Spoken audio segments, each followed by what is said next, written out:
For sure. Yeah, I've always imagine- wanted to go see Hadrian's Wall, yeah. Yeah, Well, when you do, give us a shout. I'll go up with you. we're yeah. playing Mothership, and we're gonna take a tour to see Hagen's Wall at some point. The group of us, we're gonna go and So Pugsickle's that. main character, or his all-star character, is named Hagen. yeah, That's awesome. see where there's All a right. Roman wall, right? Is that correct? You're a Yeah, Roman wall. it was the furthest extent of the Roman Empire. Yeah, and then Actually, you there was know, one more above it, but it only lasted for a little bit, right? Yeah. Whereas Hadrian's Wall the most north? and they had to leave because it's something like that, but it's guy- quite small. It's not like the Great Wall of China. It's actually, I mean, if the Scottish or the Picts were really interested in invading, they could have just stepped over it. Even at So, the yeah. time, though, even at the time, it was small. It's not I think very- it was it's like just a case 4 of, feet. yeah, we've built this massive wall. It's manned. There's fought I ever see. so often. I see. Don't even think about it. But without that, It's just a thing. It's just something to hide behind. Yeah, it's not the wall from George R. R. Martin. It's definitely a wall that goes across the thing, but like they raided across it all the time. It just was like, hey, did we take out It's a that fort and fortification. go through? Or, Yeah. you know?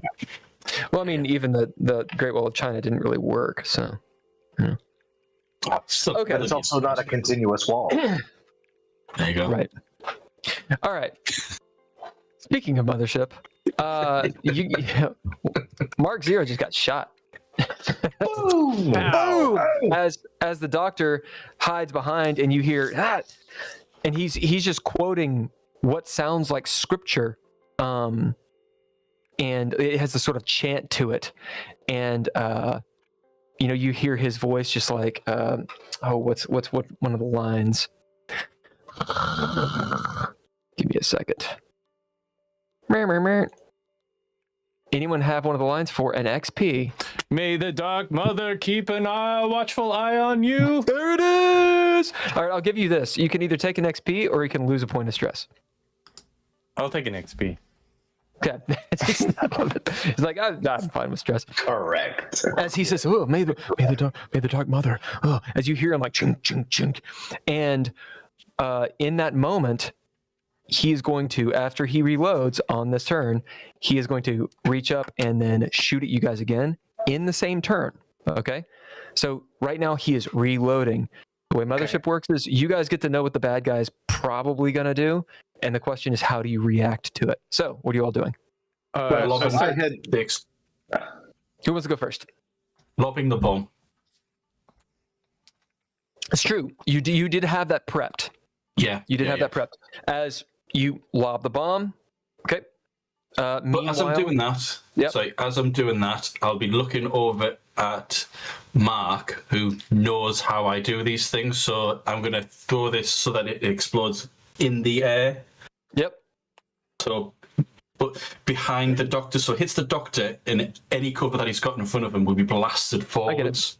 I get it. The only person who won't know to duck will be Glenn. So hopefully he'll kind of cotton on, but it'll be like Glenn is off to the side. Glenn is at the bulkhead. Glenn has pushed himself all the way to the bulkhead. Oh, that's fine. That's fine. So Glenn, you are, just to give you some idea. Okay, can I then, since I see Gunny go to lob a bomb, we've worked together enough, I know how this works. Can I grab hold of Glenn's space and lob him through the door? No, he's too far away. So that's what what I was gonna say is Glenn is a long range away from you. Oh, that's fine. He's 30 feet away from the door to the bulkhead, which means he's out. He's not out of range of an explosion and shrapnel because you're in 0G. Yeah. Okay. Yeah. Then I want to grab hold of the door and I want to swing my happy ass all the way around the other side of it. Okay. I'm on the other side of the door. In the reactor. I dig it. In the reactor room. Yep. And that's going to shield me from the explosion, and I am ready. Once I hear boom, and I wait like a second or two because I can do this. I can time that. Yep. Once that happens, I want to pop back out and with the holo pistol, because it's more of an accurate weapon. So that's the idea you have. So you've swung this guy down, and you're gonna be getting your hollow pistol. The main thing is the speed roll to get behind. Gotcha. So go ahead and roll it. Glenn, what are you doing? Do I see him jump by, or he's diving no, you in? You don't. You see me fuck up. You see me fuck up bad. I got a 95. Okay, hold on. Glenn, you are so. I don't know how to describe this. Somebody was shooting towards. No, you're by the wall. You pushed. Yeah, you pushed yourself 30 feet from the door. You're at the wall. Okay, so you can see all of this. Mm-hmm. You see the grenade go and him whip into the room and the whole thing. If I see the grenade go, I feel like I might dive to the other side of the door as well. So you're gonna go for the door. So you push off against the wall through the door. and try to Superman through the door. I'm gonna Superman to the door, and honestly, I might try to shut the door behind me. Okay, so you got to get to the door and in it. So roll speed. Yeah. See what happens. And I'd like to use my 0G to help. Absolutely. As you thread the needle, Arthur, go ahead and roll. This would be combat for you. How does it work if can I go combat plus military training plus explosives, or do I just say? You have to choose. No, you only get explosives because explosives is the higher thing. Right. So you get the 15, but not the. Yeah, no problem. So I've got to get 65. Do I get any advantage or disadvantage to this whole situation? Why would you? Because I've been prepping it. This is the thing that we've. Yep, I love it. Okay. As you launched that over, you had it prepped, and you guys had that look where you're like, "Do it." If my skill is 65 because it's 50 plus 15. If I roll 65, is that a crit or is that just a bare minimum success? It is not. It is not a crit. Only doubles are crits. Doubles, right? Okay, I'm going to roll again, see if I do get a crit. Sure. That's for my advantage. Yep. I mean, can I get advantage on the fact that we've worked together before? Like, sure, I'll give you that. Okay, that means I can roll again. Yeah. I succeed on both. I'll go for the 60, so that's 5 above. Cool. Go ahead and roll damage. Okay. What did we decide was the damage? Because these, I'll also describe this because these aren't grenades. So when I throw it, everyone who is watching will see it start to heat up because it's designed to heat up electrical things, and then to the point where it heats up the fuel cell attached to it, which causes the much bigger explosion. So as this thing comes in, it's like it glows like a flare. And then just as it's just a couple of feet behind the doctor, as he's kind of moving in to see, probably hasn't seen the grenade or the bomb, I'll detonate it. I like the idea of him going, "What's that?" As he looks up. What's that? What'd you get, Glenn? I rolled a 4 successes in Dreadlore, or a 09. A 9. You got a 9? Rolled a 9. Yeah, as 9. As Mark, you whip around. What'd you roll, Mark? I don't whip around. No. Failure just means you gain stress. It doesn't necessarily mean you fail what you're trying to do. Oh, okay. Well, I got to. It means your situation. I still failed. It means your situation gets worse. That's what it means. Okay. Sometimes it means you just fail. But as you whip around, dank, and do it, kind of like slamming yourself into the door and holding on as the doors wound again. Yeah. As the door kind of swings open, and you see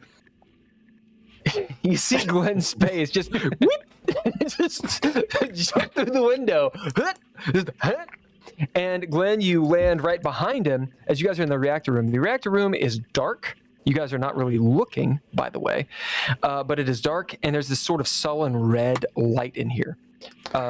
It's not uncommon for this to be the case. It's non-reactive, no pun intended. But there's lots and lots of shadows and such. You can see that the reactor is on, of course. And as you whip around to the other side, both of you see a person standing next to the reactor as she looks over. Her hair is all wild and in the 0G, and you see her eyes glowing yellow as her head kind of turns, and you see like the cat eye thing go. That's how it got bad for you. Arthur, what'd you roll? What's the damage for this? Because it's never been used as a grenade before. Because as I say, it's designed to heat up power cells. All right. Why does it keep on closing my the Mothership core book? That's a strange thing. I have it open and it just keeps on closing it for some reason. All right. Sullen red rune. 3d10. 3d10. Wow. That is a grenade. You don't want this to be a. It's not the same as a grenade. Right. So give it 3d6. Yeah, give it 3d6.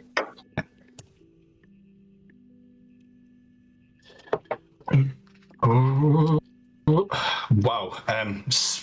17 damage. All right, so he definitely takes a wound. Let me see if he has any wounds. Hold on a second. He does. Where are you, Adams? I mean, he's basically got a stim pack in him. He was unconscious, but for the stim pack we gave him. Yeah. No. I'm looking at his. I'm seeing what his health is. Yeah. And yeah, the stim pack he had some health. Let's see. So you said 17. Yeah. Lord, that's a great roll. Yeah. So this might not help me with what I'm about to do next. All right. As he gets off 2 bolts, that just go into the ceiling as he melts. You hear this. Oh! Dr. Adams is fucking no more. Just this murderous explosion. There's fire. As you see, like, have you seen fire in 0G? As the storage containers like blow back a little bit and they're floating. As Arthur, you're sitting there, having lobbed this. There it is. Having lobbed this, you feel the heat even from like 30 feet away, or about 30 feet away. Well, no, you were close, so it's like 15 feet away, like whoop, whoop, whoop. Ian immediately goes, "There is a fire in the storage room. There is a fire in the storage room." As all those the crates are like floating in the air, like bonking off stuff. And there's a moment, just like a breath, Arthur, as you see Dr. Adams leap up, screaming bloody murder, flesh peeling off of him, fire and blood and coagulation all over us. He's like, "Oh!" You may roll sanity. Okay. Brilliant. That's D20, isn't it? Oh, no, it's not, is it? No, it's a normal D100. Oh, balls. I've only got 23. D100. Balls. I love it. Remember, you can add skills to it. Military training? Oh, no, can I add explosives? Because I know what explosives do to people. Yes. That failed. What'd you I get? get an advantage. Yeah, that failed. Yeah.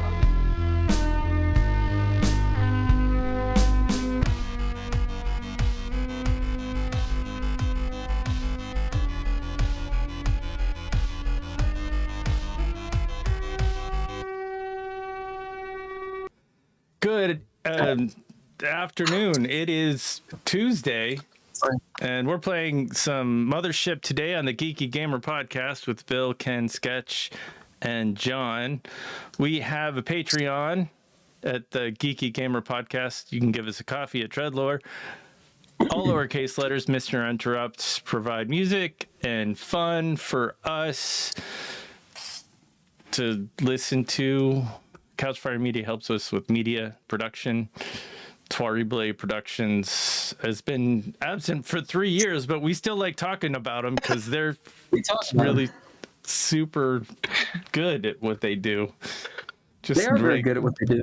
They were just so good that they, and it's warm today. You keep on talking about, and like you kind of hope that you see her again, but you never do. Yeah. It's we're having a warm day outside. We've been frozen in for like a month. That's why we haven't been around. And I'm getting real fucking hot right now. So, I gotta take off my sweatshirt. You gotta mirror your video too. Well, if you're watching the stream, you can read it. Oh, is it mirrored? Nah. I see. Speaking of ice, I was just plowing some ice. That's not a euphemism either. I was literally plowing some ice outside. So if there is an interruption to broadcast, it's because Ken's been raided. We do what we can. We do it again. Okay, so we're going to do a bit of a recap for anyone who gives a shit, and also for our own edification. Let's go around the room, and we'll start with John. Just describe your character, what you last remember them, the scene they were in, and yeah, and what they look like and stuff. Yeah. Okay. So Arthur Scullett, veteran Marine, all burnt up from a previous operation that went awry. What I can remember from before is we managed to track down this sort of shadowy demon that these colonists were transporting to this world or something like that.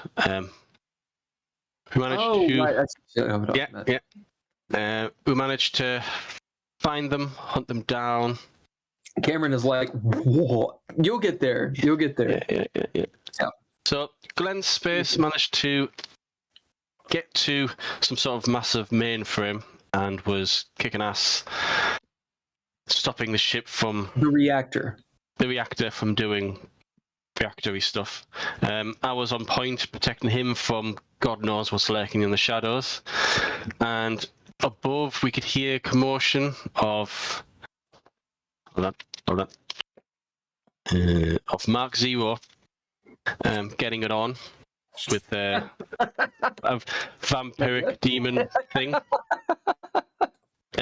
So we left them to it while made sure that hold on 1 second.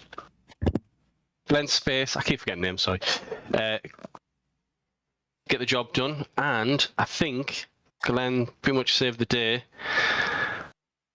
Mark Zero reappeared, a bit flustered, but yeah. Glad to be alive by the sounds of it. And I think that was pretty much it. I think one demon was killed, and there's another. They're not demons, first of all. Well, sci-fi space demons. I don't know. You can call them sci-fi space demons, but if you call them demons, if you look at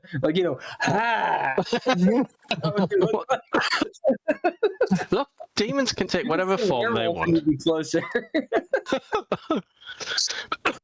And that's pretty much all I can remember from, I don't know, a month ago. I love it. We'll start with we'll go next to Ken. Oh, hey. I'm playing kidnapped engineer called Glenn Space, who is allegedly who's middle management mechanic or mechanic. And Jackson and Mark Zero kidnapped me during a jailbreak from whatever insane thing that they did, and brought me into there. And eventually we stole some animals off the ship that we're currently on, put them on a space station. Everything went kafakta when a bunch of demons or monsters took over the space station, and we kind of ran away from those things because they were very deadly and hard to kill. Eventually freeing the ship that we took all those animals and stuff, because animals are very expensive in the game of Mothership. So all the booty that we stole is now far away from us. So that was just a big useless waste of time, and on a space station that is covered with evil monsters. But we did escape the space station, and now we're on the Esperanto, and we have a fixed gravity drive and a fixed computer system because of Glenn, and we are currently we just finished a big battle with Mark Zero finished a battle, and we're doing our best to kind of figure out where we are and who we want to be and what we're doing next, and that's it. And keep going sketch. If you like. Okay. Very nice. I'm playing Mark Zero, ex-Marine, tried to make a different life of it. Always kind of bouncing here and there. Stuff you don't really talk about here, there, but we've done some time. We got together and we did not kidnap Glenn Space. Glenn Space is our partner in crime. He just won't admit it. All right. And you guys have Miller's character, although I don't think Miller's, he might be incognito. I don't know if he's coming back or not. Jackson Braxton, no, what's his name? Jackson Bray, dude. He lost his arm, man. He went down. He's in the infirmary. That's right. Stasis, I believe. Stasis. Getting an arm again. Yeah, he's not in cryo, right? Nope. Yeah, so he's being worked on by like the medvac machine thing, or the auto, whatever the thing is called, and he's in stasis. So effectively, he's in the back to tank, doing his thing. Sealed, locked into the med bay. Someone could open it, but it is locked. NPC wise, you guys have several. Yep. So let's put them down real quick. You have Ian, who is an RI. So robotic intelligence, basically the chatbot, but good chatbot. You've got Ivy Dukes, who is your handler. You also have a slew of others, which I'm going to start up. Actually, you know what? We're going to see if you guys remember who they are. Does anyone have them written down? Because they may not exist anymore. Yeah. We've got Roger Goodness. Okay. Who's a Space Marine. Who's it? Roger. No, he was a Space Station guard. Yeah. What's his name? Roger Goodness. Okay, Roger. Roger. And he's security. Yep. The doctor died. We killed. Did the doctor die? Yeah, he did. Yeah, he got blown up. That's right. Yeah, he got detonated. Basically shrapnel detonated, right? No, it was the grenade overheated and then set him on fire. Nice. Deserved it. Yep. He got fired. There was 2 civilians, boyfriend and girlfriend. You remember who they were? You know their names? Elliot and Charisse. Not Helena and Jax. Those are the wrong ones. There's Elliot. It's Elliot and Charisse. Charisse. Done. I'm still going through pages on my notes to try to find what I've got. You've got notes. So Elliot is an engineer, a computer engineer. Mm-hmm. Okay. Charisse is a goth girl. Yeah, but she's got practical uses though. Style is like 100% of being out in space. Like if you got style, you can do anything. What does Charisse do? I'm pretty sure. Wait. She rocks it. I think she was good at finding stuff or making sure. She's actually done anything. I mean, she's technically on the bridge helping Ivy Dukes, who yelled at Mark Zero for leaving her with Charisse. Isn't there also the head of security and a lieutenant from Esperanto still alive? No. So there was Dwayne Johnson, but from what you know, all of them, they're either dead or they're on the station. Yeah, I want to know what happened to was somewhere. Dwayne Johnson. So a ton of people either got evacuated into space when Chatbot went rogue. Like, you guys don't know, you haven't actually looked. But as you've literally gone through all of the ship, save for some of the ventilation and save for literally the ass of the ship, they're not around. They're on the bridge. There's the captain's quarters, or the sort of ready room, and there were a couple cryopods in there. The captain was dead, for sure. I think the CO, basically Colonel Ty, I think I called him Kranich. Actually, maybe that's not him. I thought, I'm sure he's with Ivy Dukes. Commander Lee Kranich. He's not conscious. He's fucked up. Yeah, he's still alive. Yeah, he's alive. He's in cryo, I believe. Yeah. Yeah. That's the thing. You guys got back on the boat. Everyone was either gone or dead. Yeah. But you haven't specifically looked through the mess of bodies that have been exploded or ripped to pieces and such. So no one looked for some of the guys you've already met. Yeah. We'll do that once we've neutralized all threats. Yeah, once we're not under duress. Yeah. Yes. That's the goal. Okay, so to fill in the gaps, you guys, you had surmised that there were 3 actually infected people. When I say that, you had found out that this whole thing is tied to this religion. The followers of Nyx is the Eos colonists, and this mega corporation called Alia Lumo, who does a lot of R&D. And basically, what you found out from Dr. Adams and sort of ranting and this kind of stuff was the Eos colonists, one of their sort of rituals is to bring about what they call a cherub and a proper Nyx angel. So an angel of Nyx, the goddess Nyx, which you haven't looked into any of this stuff, but that's what you heard. And this is actually just part of what they do.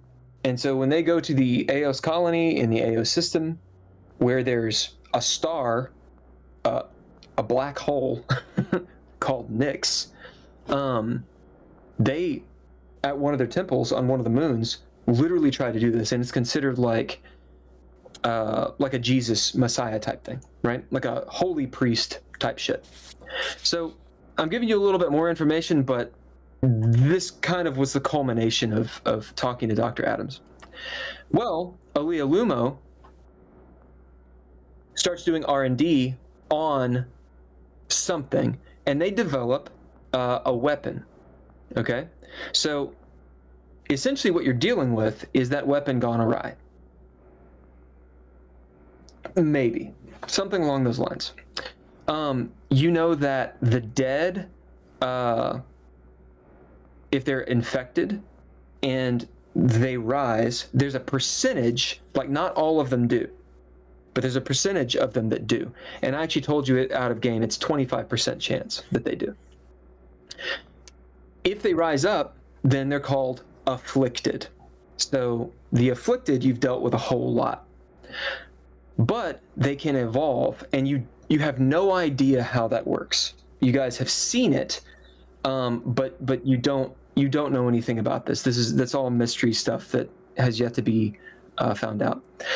The more evolved versions of them can think, and specifically Jackson and Mark Zero, initially when they were holed up on the station, were dealing with one. It was a dude who could talk. He was aware. He was extremely violent, but he wasn't one of the sort of shambling afflicted. So you saw that kind. And now, last game, you've seen apparently a third kind or something new. And that is something that can apparently move through walls and fly, or just doesn't move like a normal person at all. Is extremely strong, etc., etc., etc. So I will describe what happened. You were in the storeroom. You were going to get into the reactor. Dr. Adams attacked you. You guys burned him up. Had a little fight in the storeroom with him. Utterly decimated him. Then a couple of you went into the reactor because you knew that of the 3 people that are like, we'll call them infected. One of them you took out. It was the little girl that you absolutely pulse rifled to death, right? This would be Arthur Scullett. The other 2, one was the hottie girl that Glenn Space was all about, who's gone. And then there was a third, and you have not seen that person. You don't know what they look like or anything about them. So you know there's 2 more infected people here. The girl, her name is Jessamine. Jackson had cut her head off when she was in stasis. Dr. Adams. That was the first one we interacted with. Yeah, and she was hungry. She could talk. I'm hungry. Dr. Adams, it turns out, used this weird serum he's got, woke her back up, and he and her, and apparently maybe the third person, were attempting to turn on the reactor and get you guys to do a jump 5 to the AO system direct. That's what they were trying to do. And so you murder Dr. Adams, you get into the reactor. One of you, Mark Zero, sees this woman with this floaty red hair, and it turns out she doesn't look anything like Jessamine. I mean, she sort of resembles her, but it's not the same. Jessamine had like a buzz cut with like the spacer haircut and this whole thing. This girl looked like Dracula's wife, right? As she's sort of like sitting there, and she goes, and floats up into the rafters. Now, granted, you're in 0G. We're in 0G, yeah. But she doesn't push off. She just goes, like flies up there like a vampire, okay? As Mark Zero chases her, gets into the ventilation system of this room, and then she shuts the door and starts sucking his blood. All right. That's what happens with Mark Zero. Meanwhile, Glenn Space and Arthur kind of notice, but they're like, we're not going up there. And Glenn Space is trying to shut off the reactor because while it is not, there's no countdown, it is literally a button press away from jumping you all to the AO system, in which case, because you're not in cryo, something bad will happen, you're sure. So he shuts down the reactor. You guys now have control of the ship. You have control of the reactor. However, at the ass end of the ship, there is another terminal. It's a terminal 2 that could be hacked to a terminal 1, which means it could have control. And there's other cryo, like real cold storage back there.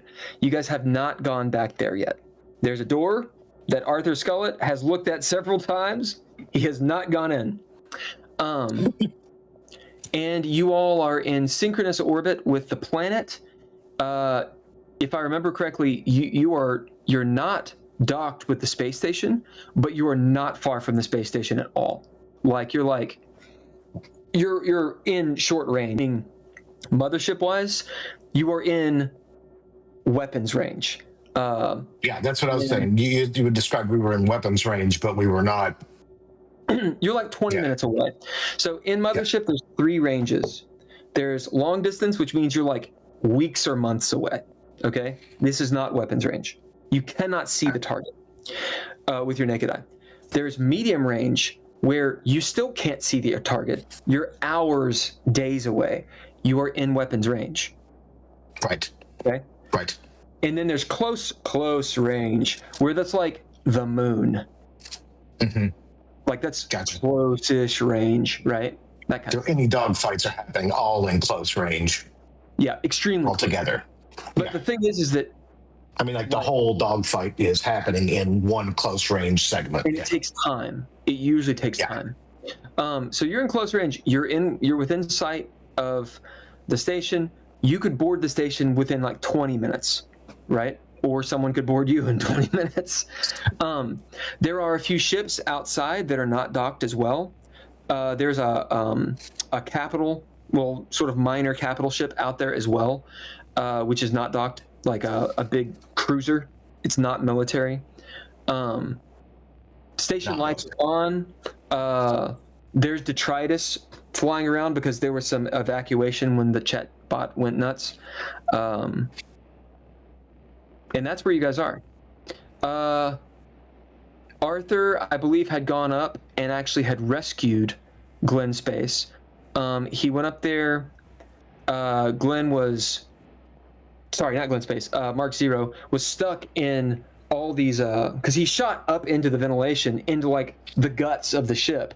So he's stuck, but he had the fuck you serum, and he got this cherub in the face with it. And so she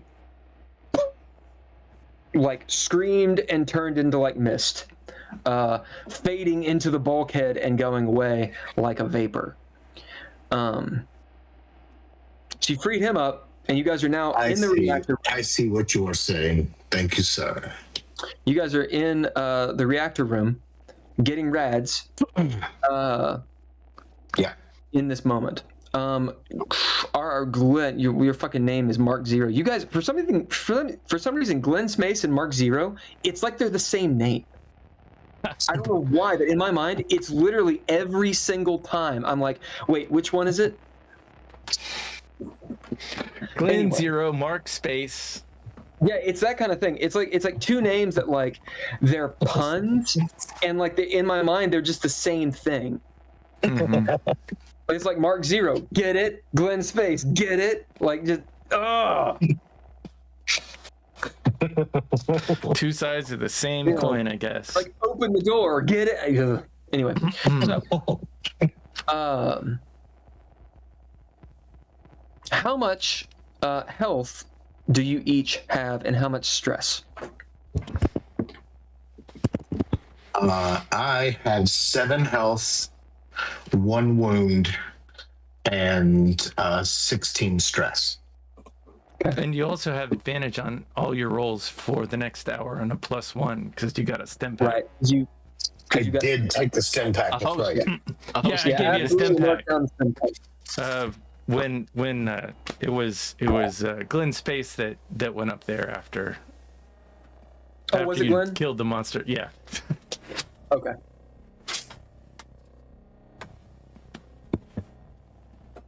Why didn't you say that before? I'm on because you were talking. I'm trying not to interrupt you. What'd you say, Arthur? Yeah, I'm on 13 health. Take no wounds and 17 stress. I guess a better question. How much health are you guys missing? That's really, and I'm not actually looking for numbers. I mean, like, are you quarter? Are you 3/4, half? Like, how hurt are you? For the not really. I'm looking for. Not really. Okay. A scratch. Just a flesh wound. I'm at 1/3 of my health. I have half my wounds. Yeah. And I'm pretty stressed. Yeah. And what about you, Mark Zero? God damn it, Glenn Space. I did it again. It's so fucking hard to do. I'm very close to having a wound, so I'm about 1/3 of my health. I am a 20 stress. So I'm fucking... I'm gonna start calling you the Iceman. Fucking beyond. I'm beyond. I'm like beyond. I mean, Val Kilmer's, the Iceman, so. Yeah, he kept it cool until he didn't. All right, so. In that movie. As far as you know, what you just encountered was something new. That's up to you. However you want to. I'm just going to put it out there. You just dealt with something new that you know very, very little about. How many more doses of the good shit do you have? Is that the... Of Dr. Adams's serum? Because he gave you a certain amount. I think I have the last one. I could be so wrong. He gave you about 3? That. Yeah, he gave us 3. Okay. Yeah. And the one that I have is used, yes? Yeah. Okay. So just to reiterate, well, I don't want to reiterate. If you guys have questions, ask. Yeah, tell me one more time, what do I get for having that stem pack? You get a bunch of shit. It's in the book. Then I'll look it up in the book. Never mind, let's go on. Move along. But I think you get +1 on a bunch of stuff, and you get advantage. Yeah, we'll look it up. Yeah. We'll figure it out. Yeah. Move along with the story. The action's on you all. Ivy's still in the cockpit, so is Charisse, of course. Beyond that, you pretty alone. If you got the map up, you can check that out. Where the fuck did Hansen come? Oh, that's something new. Right. Oh, yes. So you got to actually go up a little bit to see. You guys are on. If you're looking at the map, you're on number 6, and below number 6, there's a little gray square, which is the room that has not been investigated. Although I think Arthur looked in it briefly, and he did see a terminal in there where there's some spacesuits as well. There's an airlock at the back of it where the rest of the ship, the tail end of it, is not, there's no air. It can be pressurized, but it is generally not pressurized to save air and all that stuff. It's just storage. And it's almost like wire frames, and each one is its own compartment, so it goes through. But think of it less like actual rooms and more like a scaffolding that goes down the ship. But you can technically seal them off. They're not sealed off. They're open because it's just, think of like a tractor trailer that's going on. And normally, or I should say the plan was when you got the other 100 colonists, which you have not gotten yet, the bulk of them, like 80-90% of them, would be cold storage there, as well as extra storage for their colony. So we were basically just going to latch them onto the back and... Yep. Exactly. The ones we have, are they open and empty, or are they full of people? As you go around, using your 0G, it's pretty easy to move around despite you being rather weak because you've lost blood and whatnot. Then again, you got your stent pack, so maybe you're juiced. It's up to you. I'm juiced, man. Let's fucking do this. There's really no way to look, save for to go through that back room, but you can look through the window into the other window and just sort of see, periscopically. So you're looking through the one room, into the little airlock, into these, and it looks like there's 3 or 4 that you can just kind of tell.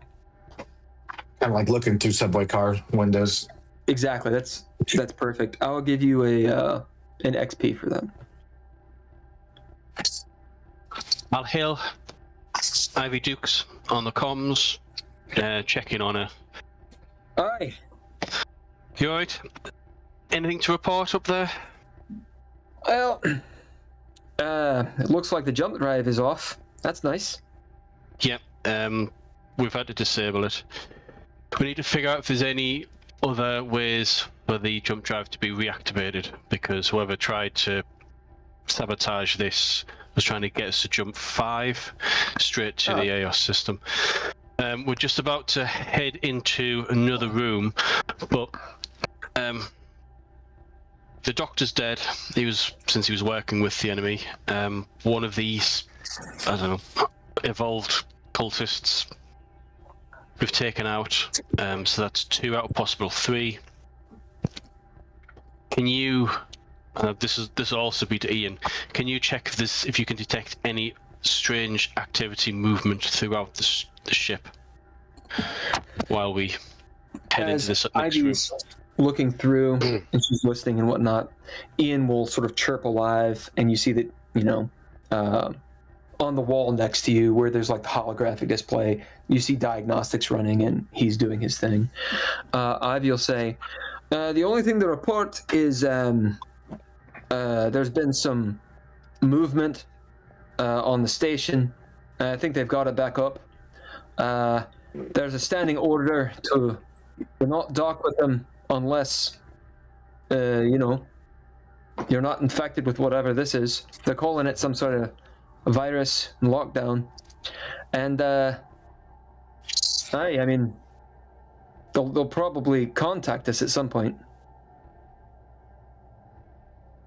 I mean, if this is if they're talking about this being an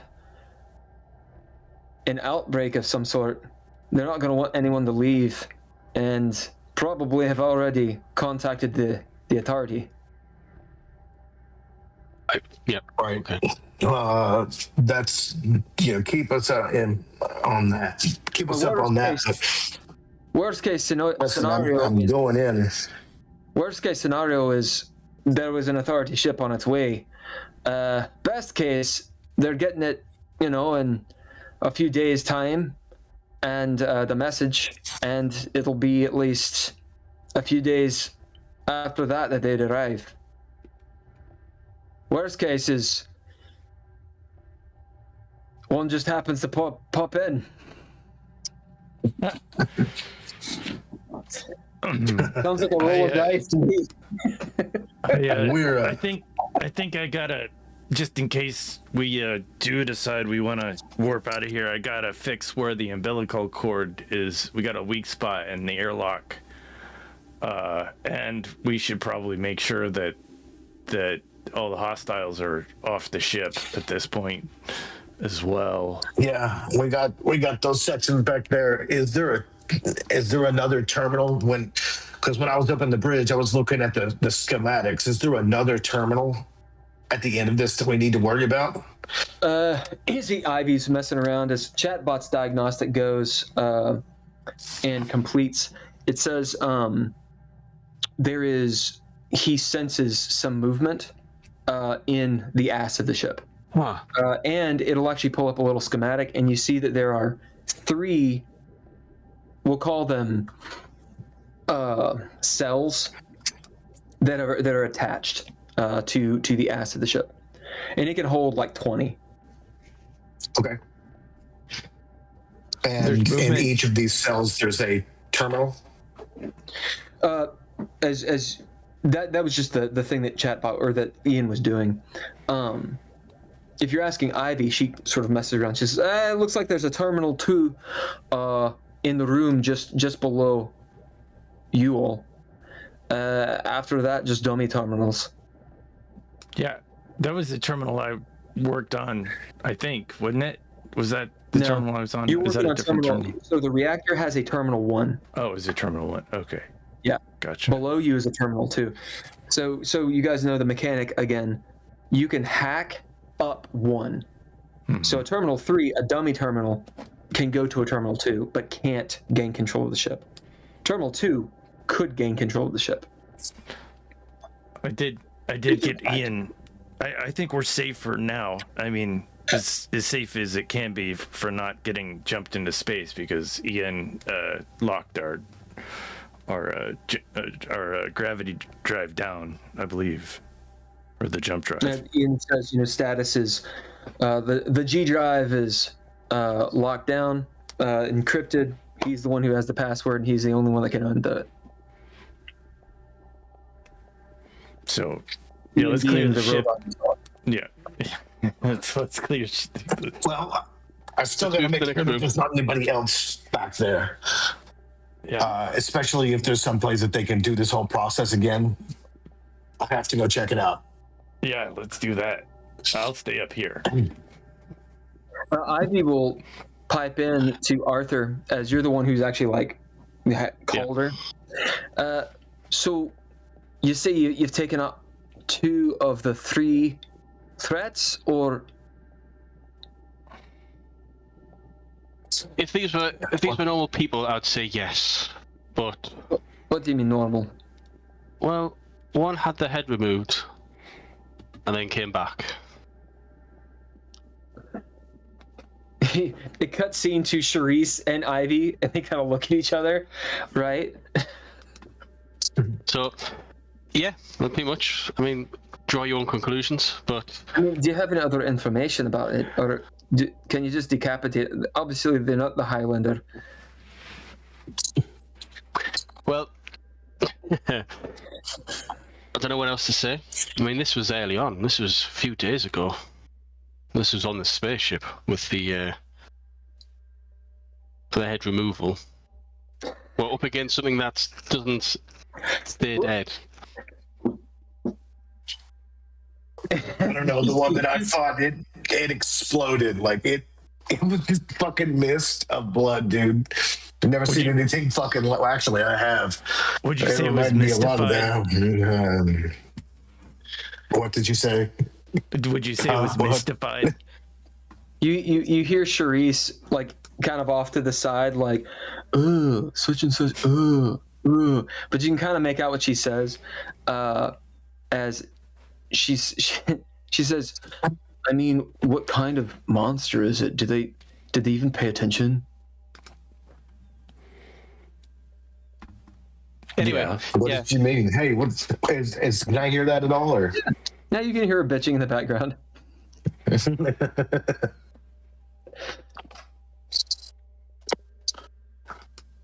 I don't know, man. It exploded into fucking mist. Ivy, I think it's gone. I mean, did you? It exploded. Did you use a grenade? What happened? I stabbed it with some juice that Glenn Space gave me, man. It just exploded. Yeah, the really, doctor really worked, man. The doctor gave me that juice, whatever that was. I mean, so you mean the doctor who's on their side, who betrayed us? Yeah, well, it seemed to be effective. I mean, what have you done? It seemed to me like he was on our side at the time when he gave us the juice. So, I mean, he said that's how betrayal works, Glenn. It's not betrayal if you know. It's been effective. Every time we stick them with the thing, it gets them knocked out, and they seem to that seems like what stops them is the juice. Anyway, we'll have more. We don't have time for this. More. We're going to move on to the next room. As Ivy keeps, asking questions, Arthur, you kind of shut her off. Turn off. Yep. Look, what matters most is that we need to make sure there's none of these other fuckers in those next rooms. Yep. All right, well, let me know. I got your 6, man. Mm-hmm. Right, we'll pulse rifle in hand. I'm going to head into the next room. Okay, you have 0G, yeah? Nope. Okay. I do. You didn't buy it? Nope. Not interested. I bought command instead to fit in with the character. So as you move towards that door, Arthur, you're in front. There's a little window to the outside, and you can see the purple planet.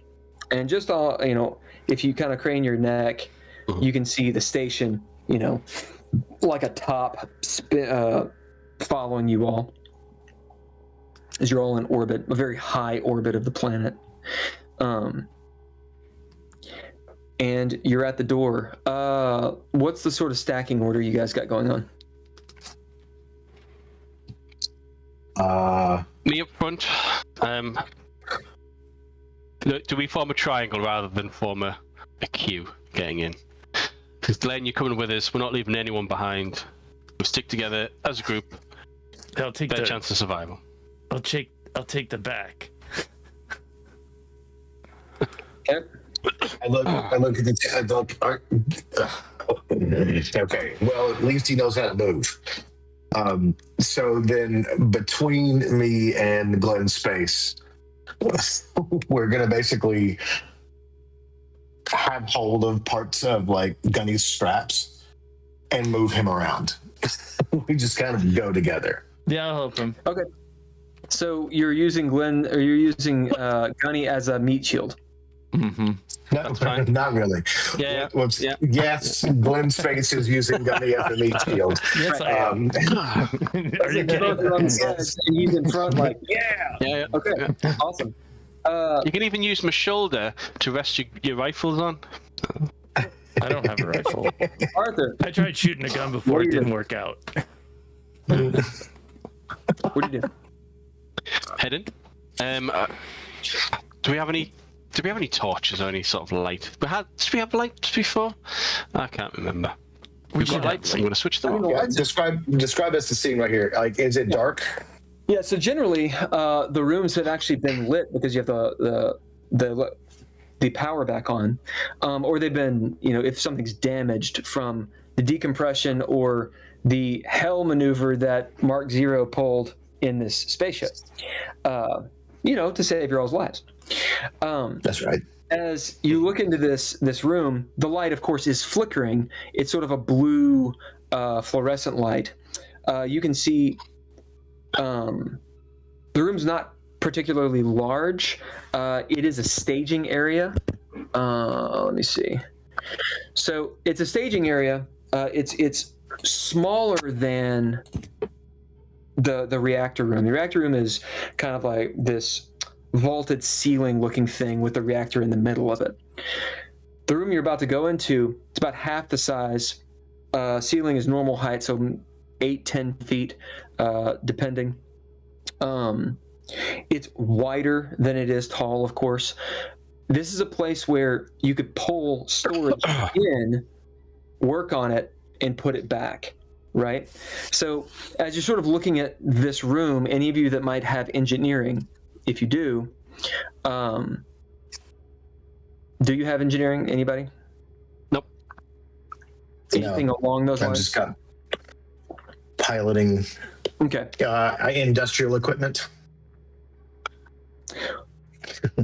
As you're kind of looking in there, you can tell that the workflow kind of seems a little off. Like the stuff that's in the tail end of the ship could be too big to fit into that room, and then why would you go into the reactor with it? Like, that doesn't make sense. As you realize, like, you're not really supposed to pull bullshit from the boot through the ship. That's not how it works, right? Okay. And I can give you more of that if you want to make a roll. You can do that. But you realize with the industrial knowledge, that doesn't. Really, I'm looking at this more as a military thing. Like, where can people come from? Sure. Which you've given me an overall look of it. That's great. Yeah, and either side of the door are problems because you can't see. Okay. As you sort of crane your neck around, you can see where the terminal is by its light on the wall, the far wall, and it's equidistance. This wall and that wall looks like they're about 20 feet in either direction. So this entire compartment's about 50 feet long, 10-ish feet tall.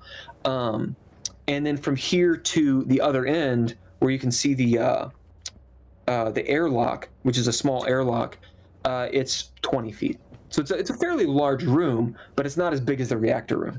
I'm sorry, that 20 feet didn't make sense to me. I was thinking of a different way. You said it's 50 by 10 by 20?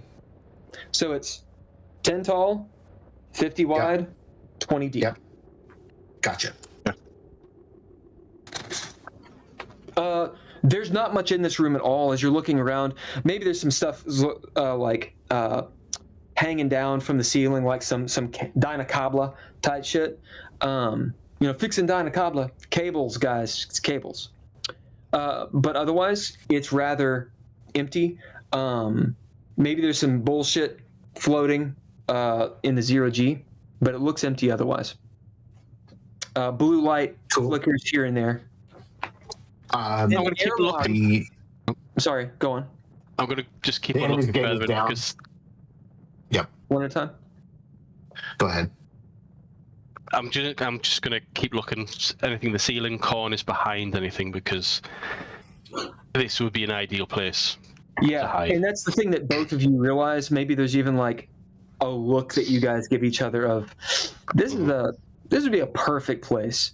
You can't see, like there's blind spots on this part, that part, and maybe at just above the deal. As both of you being Marines, this is not a military ship. They didn't build it that way, right? So what do you do? I'm scouring the place, moving stuff. Are you going in? Yeah. Okay. The way you open the door. The way we do this, we go in together. And since we have to do this 0G, we put Glenn's face in the middle. And Gunny is going to be facing behind us. And I'm going to be facing towards the wall. Gunny's going. Oh, I see. You're moving in with Gunny. Yeah, well, I'm not just leaving them behind. I'm going with what Cameron. So this is. He said he went in. This is how we went in. So like I'm facing forward. He's facing backwards, and Glenn's face is between us. Yeah, I see. So you're. And we're going to be going directly through, basically all the way to the other side. Yeah. I get it. Does everyone understand that? Yep. Okay. The enemy's gate is down. Yes. Yep. So Glenn, you're in the middle. You're the Oreo filling. Yeah. I'm the filling. Arthur, you're facing back where you guys came from, so you have the vantage point of the doorway itself. This the inside room doorway, and Mark, you're going forward. As you guys move through. All right, let's do. Oh, I need to find my I will pad to roll my dice on because it's too loud. If any of you want to make a roll, you can make a roll. You don't have to, right? I'm gonna look at all maneuvering. Mm-hmm. Hold on. I know what you're trying to accomplish. You're trying to get in there and scour the place. The question is there anything specific you want? If there is, we can make a roll. Otherwise, I'll just describe what happens. I know that the Marines are looking for, people and stuff. I'm because all this stuff is hanging from the ceiling and there's like cables and more. I'm gonna use my little engineering mind to just in case anything is electrified or anything. So I'm just gonna keep us away from the, just frying herself through stupidity. I love it. So that's going to be a movement type thing. Yeah. Okay. Yeah. Would be speed. Yeah. All right. Anyone else want to do anything specific, or are you just sort of on hold? No. I'm going to give up. Go on, Cameron. Come. I am very specifically looking for targets. Right. Anything like. If there's, I don't know, something glowing in the corner or something like that, anything that's obviously going to show me like, hey, look, we have to fire burn this one too. Sure. Okay, you do not need to roll for. You don't need to roll for that. Cool. Then my whole goal is getting us to the other airlock. Okay, and Arthur? I'm specifically looking for any damage that can only have been caused by a living creature. Okay. So while Glenn's looking for things in the cables, I'm shouting out. Sure. Okay. Roll intellect. Okay. Can I add command? Because I want to try and get this into an organized search so that we're looking for specific things. Sure. I can dig that. And let me look for this really quick.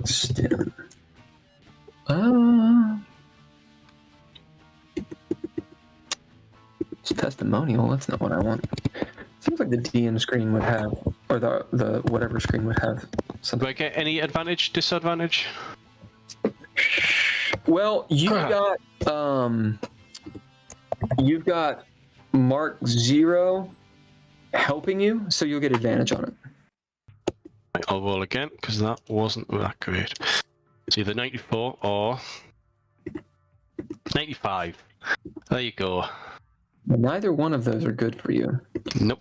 They're not critical failures though. They're just bad. So I'm in the Mothership book, and I cannot. Oh, it's the Warden. Fucking God damn it!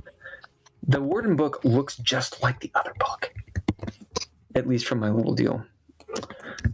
Stem. Give me just a second, y'all. Okay, Cameron. Stem pack. Yes. Reduces stress by 1. Oh, okay. We did that already. So everyone either write this down. Actually, you know what? I think I can. You can screenshot, send me a little. I think I can just copy and paste it into the deal. Stem. Just that one little piece. All right, it's in the chat.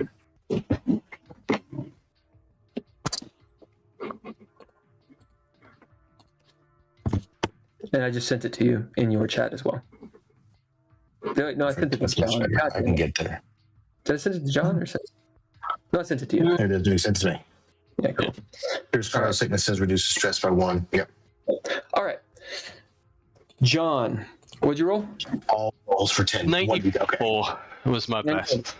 As you're moving through, you see that there's more of the cables than you kind of could see from before you got into the room. And you know, you're 0G, you ain't got no 0G legs. So you got these dudes, you know, pretty much marked fucking hell, Iceman behind you, holding on, kind of like trying to move you around. And it's just herky-jerky. As it's hard for you to like find a spot to look and to gain any kind of real profit from it. What were you trying to do? What was the goal again? Mobile search party for any signs of human or animal activity. That said, as you're looking around, you notice that it looks like maybe the initial damage was not caused by human stuff. It was from the G-forces or something, like the ship getting knocked around. Mm-hmm. But something has come in here and pulled shit out. Something's wrecked through it. It doesn't seem like a collateral damage. That said, there's a lot more of it than you saw at the beginning. So that's the failure part. Speaking of, Glenn, what'd you get? I got a 1. Oh, shit. I got a 1. Okay. Despite that, Arthur, as you're just getting thrown around, you know, as you all are and you too, Mark, as you guys are like pulling the Riker maneuver. Yeah, you probably can't tell what's going on because I'm like moving them around and shit, like looking. Like, and Glenn is he's like we hit only what we want to hit. The floor and here and whatnot, and you guys do this little ballerina dance as you land on your feet, boom, with kind of like a crush, Arthur, against the airlock door. No, I tell we're getting up towards it. I'm like, crouch, or Gunny, crouch, and we just both Glenn and I take the land. God damn, I cannot remember your fucking name. Fuck. It has been a month. No, it's just it's always been this way. I've always been like, that's it. Mark 0. Ugh. Looking around for enemies, you don't see any that are obvious. Okay. And you guys have touched none of the cables at all. 0. 0 cables have been touched. They're just sitting there like floating like little like you went through like the jellyfish, you know, tendrils. does it make any sense why any of these cables have been pulled? Like what is the point of all of this? You know, if Arthur picked up on like somebody did this, can I understand why they did this? Well, I think there's a role play moment there. Okay. Because you don't know what Arthur knows. Yeah. Unless Arthur tells you. Yeah. Unless Arthur tells you. I mean, I was looking. Okay. Sorry, no, because every time I talk, I'm usually talking over someone else, so I'm kind of a bit. I don't want to jump in. Anyway, so I'll be continuing to bark the orders. Look over here, look over there. What have you seen? Blah blah blah. Obviously, I'm jostled around, but based on what I've seen, or from what Glenn's explained, I'll ask Mark Zero. It's hard. Yep, I know. It's real. I'll ask Mark Zero. Right, something has come through here. We need to work out which direction they were going in. Tell me what you're talking about, guy. Well, something's torn through this place. Oh shit! Like right there. Okay. Yeah. But why? And I guess shit. If it looks like it's, do I notice that it looks like it's been ransacked too, or does it's like, or should I roll for this? I'm sorry. I was seriously fucking with Ken. Yeah, I don't know if it changed it on your guys' deal, but I was changing your guys' names to reflect your actual character names. Yeah, I was like, what Sorry. happened? I'm done. Your names are gonna be this. And I know it's Glenn with an underscore, but it's Glenn space. That's what it is. Yeah. Is it Glenn with an underscore? No, it's not an underscore. Like you picked on me for that. So it's actually written out SPACE. Is it 2 N's or 1 N? 2 N. Okay. All right. You guys now have names. Sorry. All right. Anyway, what did you ask? I'm sorry. Mark Zero. I have no idea. He asked So- Arthur the question. Gunny's just pointed out to us that it looks like the room's been ransacked. Yeah. Right. And I will start to put together like a path. Like family circus style. Like, oh, this would first this, then that. In like a tactical mindset. I'll roll military if you want. You don't need to. You can roll military if you want a military sort of nugget of information, but you can just put it together if you want. So what is the difference? Okay. The difference is this. Right. If you roll, then you can affect the scene, because if you fail, you affect the scene. So if you succeed, you affect it in your favor. Okay. So rolling in Mothership affects the narrative. If you just want to do something, you can be like, oh, I can put it together, and you kind of put it together. So you roll to take the chance of affecting it for or against you. I'm going to give you 5 seconds. Which one? Yeah or nay? Yeah, screw this roll. Let's roll. Roll it. There we go. Let's say 48, which is perfect. Perfect? I have a 57, yes. Perfect. As you and Arthur are kind of looking at this, and you even see like Glenn's face kind of get in on it, as you're all sort of looking at the destruction and wondering why, and what it looks like, however you guys want to put it together, it looks like someone, at least one person, came through where you came through, and you see their path. They go to the terminal, and then they go out the ass of the ship. Like, that's the path of destruction. And it looks like through some means, which doesn't quite make sense, like maybe power armor, maybe something that they were dragging, but it looks like, floor to ceiling, they were wrecking shit as they went, like a little Tasmanian devil type thing going on. Okay. Why someone would do this? Immediately, it seems like rage. It doesn't seem purposeful at all. But you do note that they've cut some of the power. And you note that some of the cameras are fucked up in here. So were they trying to do something? Does it really make rational sense? It's hard to know. Head over to the terminal. Okay. Retrace their steps. So Arthur, you're at the terminal. What are you doing? Well, I'm not good. Glenn, come here. What was going on?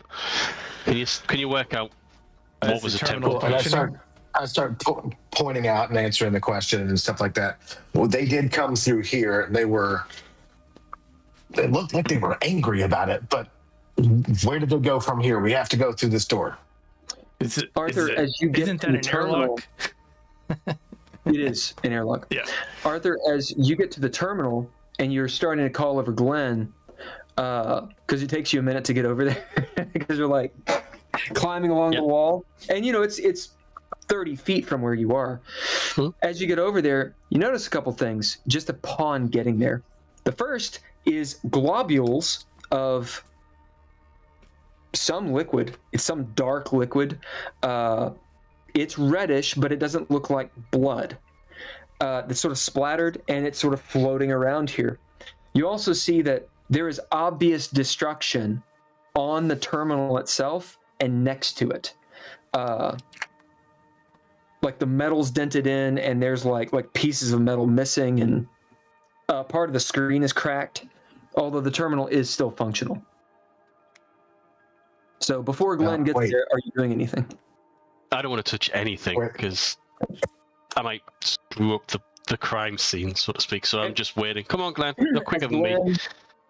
You fly over there, landing. You're next to Arthur at the terminal. What are you doing? I'm going to start hacking the terminal and see if like anybody used it.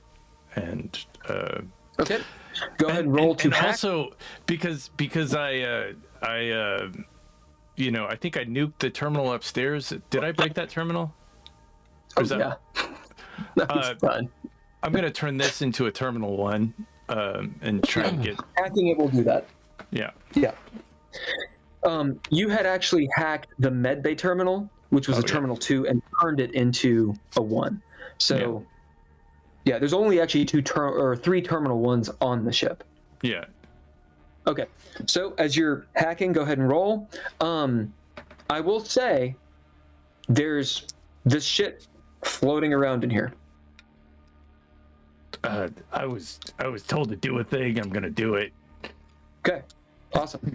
Arthur, I don't want to be too terribly pedantic, but roll a body save, and I will give you advantage on the body save. Glenn's face. Oh, nice. As you rolled extraordinarily well with your 0G before, so you'll get advantage for that. This is to not get globuled by whatever the stuff is. Yeah, I got 16. I got a 19. Which is... And then you're like... Yeah. Just floating upside down, missing all this shit. Very, very... We do have a... Didn't we put some armor on? You totally rolled shittily, didn't you? No, I rolled a 19, but I'm completely in cellophane, right? Yeah, but I thought like a couple episodes. It's been a month or so, but I thought we put some kind of like armor on before we started. What armor would you have put on? I have no idea. I didn't write it down. I don't think you had armor to put on. I do think we geared up. You may have had. Not gearing up, but we did gear up too. I think you had pea suits, but they weren't like the full-on pressure suits because those are really bulky. You may have had. I mean, you have on clothes. Like. Hold on a second. I rolled a 19. I mean, I got out of the way without issue. Let's see. I don't know what you had on. If it's not, I don't have any armor. Then you don't have it. Mm-hmm.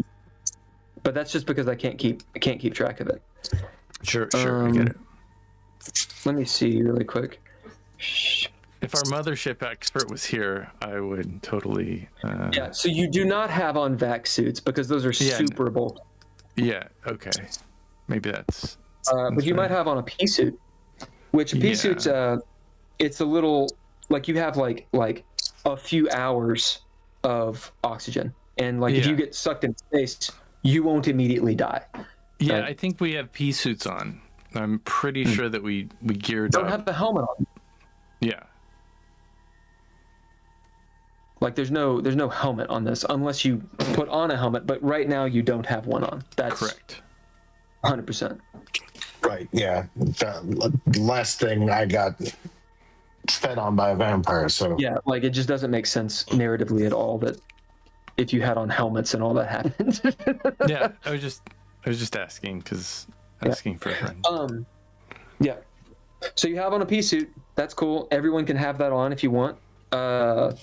It can give you like 1 AP. Mm-hmm. So it's something a little bit extra. And I think I said all this before. I've of course forgotten it now. We'll say that it's 4 hours of oxygen. So it has a little, spacey dry oxygen that like sublimates and gives you some oxygen. And if you put the helmet on, then you can go in space. Copy. All right. Yeah, I still succeeded.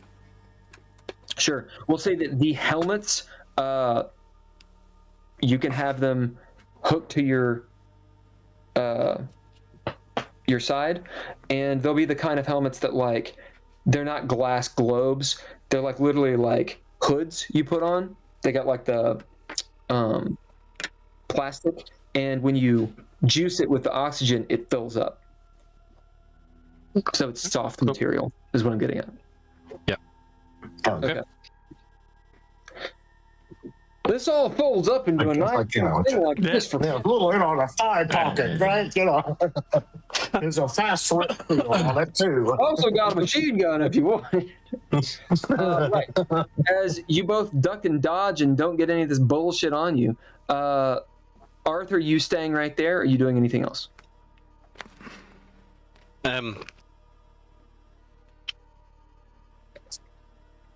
I need to try and work out the route.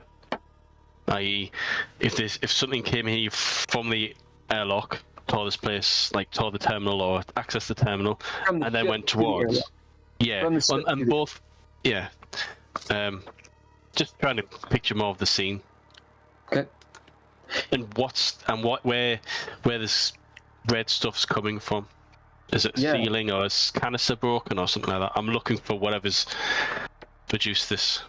So as you're looking around, what you can realize is there's nothing that like dictates it, right? Like you can try to crime scene it and figure it out and guess, but you're having to sleuth, and this is on the player to sleuth. Now, if you want to roll, you can roll, and I can tell you if you're right or wrong, but it's more of one of those, you kind of have to put it together. Yeah. And is the damage... You absolutely can tell it was from the ship to the airlock and out the door. Okay. Airlock, so... Ship to terminal to airlock. Okay. Does it look like a blade, claws, impact caused the damage? As you're sort of looking maybe at the ceiling, and we're going to get to you in a second, Mark Zero.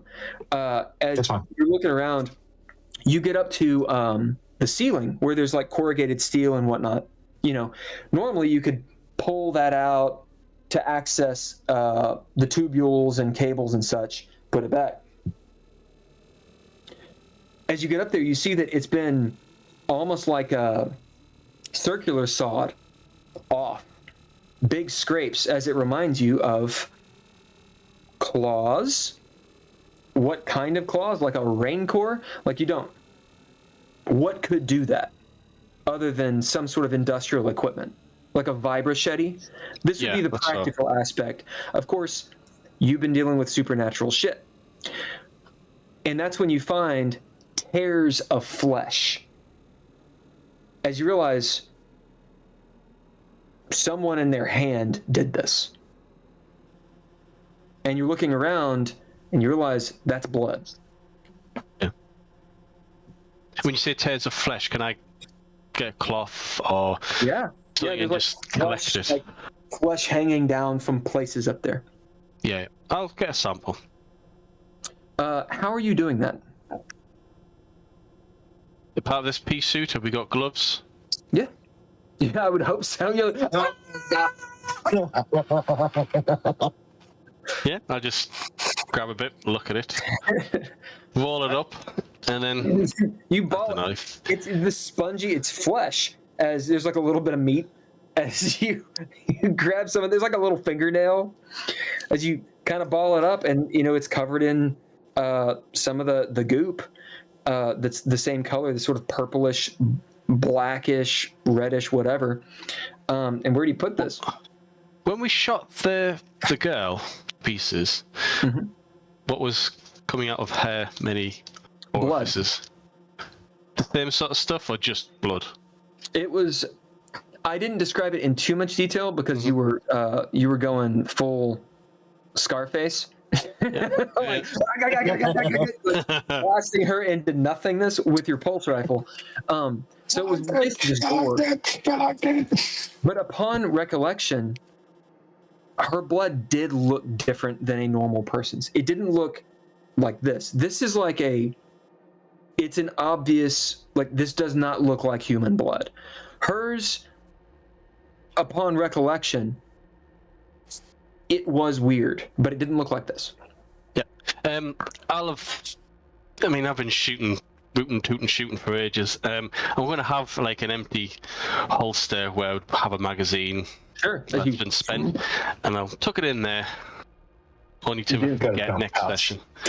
Yeah. I'll give you this, Arthur, since you've taken a lot of time to think about it, and you were up close and personal doing all this stuff. As it might cross your mind, these things either evolve or there are different kinds of them. This is probably one of them, and it's not the same kind that the little girl was. Okay. So right now, you've dealt with 3 different kinds. Right. So are you suggesting that it could be a 4th? You don't know a lot. No. Arthur kind of goes through the door without thinking about it. If it moves, shoot it. If it's dead, no problem. If you want to try to like pursue that endeavor, we can do it. But no, we need to keep moving. If you want to just make an intellect roll, I can give you, hey, you got the roll, so you do the thing. I do like my rolls, but no, I'll keep mulling over it. Okay. I'm more interested in what Glenn's finding on the terminal. Sure. With mulling over it, this is the sort of, to maybe hopefully give you some clarification. The 3rd kind of monster you've dealt with, which really it's a misnomer to even call it a 3rd kind of monster, you know very, very, very little about. The only person who's really seen it up close and personal is Mark Zero.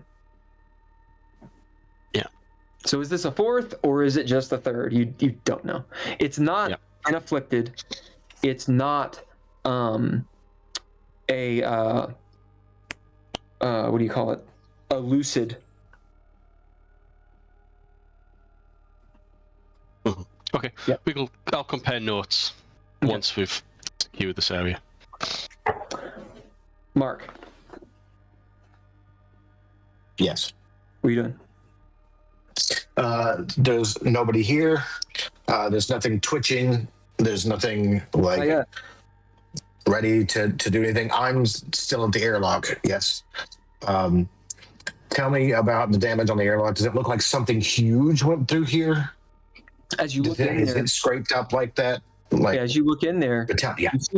you see that it doesn't look. It's not all jacked up, but as the lights, flicker a little bit, it's white in there, and corrugated steel and whatnot, like a normal airlock.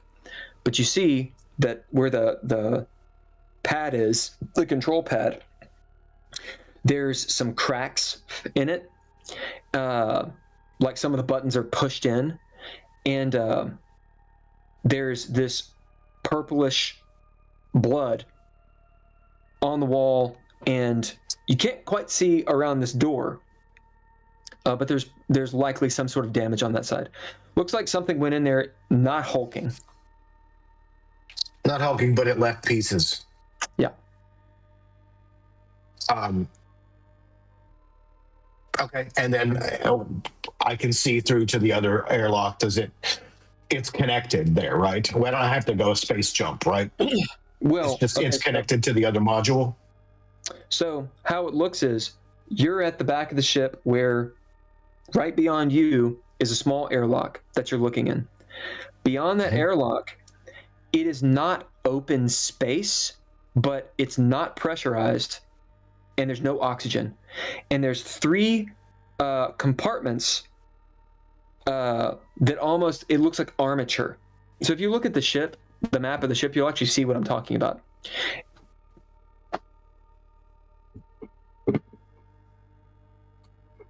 The point being that if something went through this airlock, did they go all the way through it? That's what I'm asking. Like this creature thing, whatever we're dealing with, did it go through the airlock and then through the other side? Does it look like when the doors opened on the other side, something went out or not? I see what you're saying. Okay, let me clarify then. Are you looking at the map? I haven't got it pulled up yet. Yeah, look at it really quick. And if you look at the stream, I've got it kind of zoomed in. Yeah, actually, of course, my give me a second. This will be a better. No. Looking at the map, totally knocked them out of the park. Really? And a sketch jumps out of the spaceship. The end. Back in a second. Poop. Mark, if you go, are you able to look at the chat, or is it going to kick you out? Well, let's check. There we go. Okay. So, I've posted a picture of just the ship without all the diagram bullshit, and it'll show you the back of the ship. Yeah, right. So we're looking through those armature pieces. Correct. And there's only 3 of them. Okay, there's only 3 of them. Yeah, so normally there's a lot of them. There's only 3 that are attached. So it's like the beginning of a kite tail is basically what it looks like. For sure. And while it is not wide open space, like you could get into space from there. Right? Okay. So you would go outside the airlock into the first quasi compartment. It's a cell, right? That just sort of plugs into the back, and it's an armature that you hook storage to, and it's, instead of being walls, it's sort of like basically like bubble wrap around it. Like it's, right. Yeah, like you would not want to be there very long. Right, even if it was pressurized and had air in it, it's not a particularly safe space to be. Like you're not going to die being back there, but passengers are not supposed to hang out in there. Right, so it's not something. What do you mean you wouldn't die hanging out in there? I thought you said it was not pressurized. There's no oxygen. Well, you'd be in a spacesuit. So what you would do. Gotcha. So that's the whole point is I'm really trying to see that, okay, there's not going to be living people in. Correct. Or something that's unless it's pressurized spacesuit. Yeah. Gotcha. So the idea and something did leave this, and something did leave this this airlock and went through that thing into that bad spot. Yep. Okay. So cool. The way it would be used, because the thing is, I'm trying to like not give you all the information because your character doesn't know, right? Sure. So I'm trying to balance explaining what it is without telling you what it is. I know it's frustrating. I know it's frustrating, but because I'm being vague. But that's the thing. Like you don't know, right? Right. That's the problem. Okay, that's what I was. That is a perfectly valid answer. I don't know if something went out of there yet. Cool, got it. I'm waiting for them to finish up what they're doing. This terminal looks like somebody like you got mad at a terminal and just beat the fuck out of it, right? Is that what it looks like? Okay, cool. Yeah. So Cameron knows, because you're a very engineering kind of guy. The way this would work, you would be at a space station, loading the back of the ship with these modules in EV suits. You could then, as a person, get into the airlock and get into the ship. So if you're in flight, you get in your EV suit, go to that airlock, open it up, and you can do a spacewalk and actually go out onto the ship and mess with the compartments, decouple them, whatever, and then you come back in that way. You could, if you wanted to be, adventurous, go out onto the ship and work on the ship from here too. Okay. So this is where that would happen. The other place would be at the actual airlock on the side of the ship, but you got two places. This is the workers' hatch, right? This is the workers' engineering hatch, right on. Exactly. Cool. You're in the freight elevator, right? So, however Mark Zero deals with that, I just want you as a player to understand the logic of what it is. Gotcha, and that helps out. I appreciate it. Cool. All right. What'd you get, Glenn Space, on your hack roll?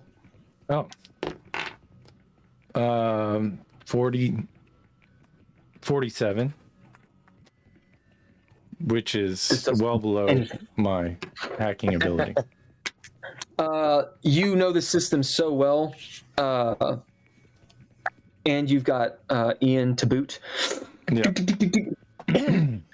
Arthur, as you might be looking down over his shoulder, I mean, I know you're at the top of the ceiling, but you just see Glenn Space like hit a few keystrokes. It's admin password, boop, boop, boop, boop, boop, boop, 1, 2, 3, 4, and he's in. He's got root control of this terminal. Can I see when the last time somebody exited this terminal? Or seems like a couple hours ago. The airlock. Out the airlock. Yeah, airlock. Let me actually put this into play. I have to remember. Okay, so it coincides with, because I can't quite remember how much time we've spent going back and forth on the ship. It will coincide with Dr. Adams releasing the two infected. Mm-hmm. It's around that time. So it could have been Dr. Adams. It could have been one of them. It wasn't when the chatbot ejected everybody out. It was after that. It was more recent. Yeah. Can I see if there are tertiary systems to set up a camera? Get the cameras working in this room again? Well, the camera is actually destroyed in here. Oh, they are destroyed. Right? In this room. However, with root control, as you're looking around, you can see before it was destroyed. You can see the footage. Can I see the footage of what happened? Yeah. Yeah. Do you? Yes, I do. Arthur, are you watching? Yeah. Excellent. Is anyone else looking at this video? Oh, is this the ring? Oh no, it's a man with a tea towel on his head pointing at a well. Not again. It's Dr. Adams just jerking it. Anyway. Oh no! I'm gonna roll sanity.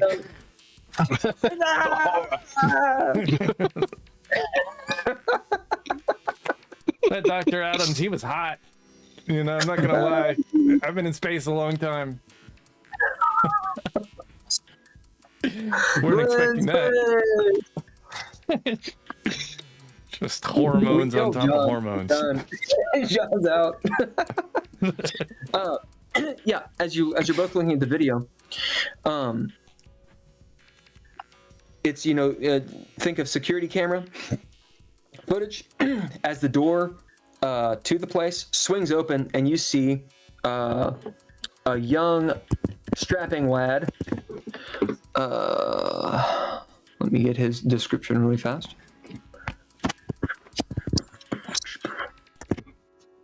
Just a moment. Did I put in the normal thing? I don't think I did, because I didn't want Ken to be able to see it. I don't look. I really don't. I don't look for the spoilers. I look for the not the spoilers. You see this guy who looks like he's in his 20s. Spacer haircut, so it's shaved on one side and like has this weird, you know, buzz cut.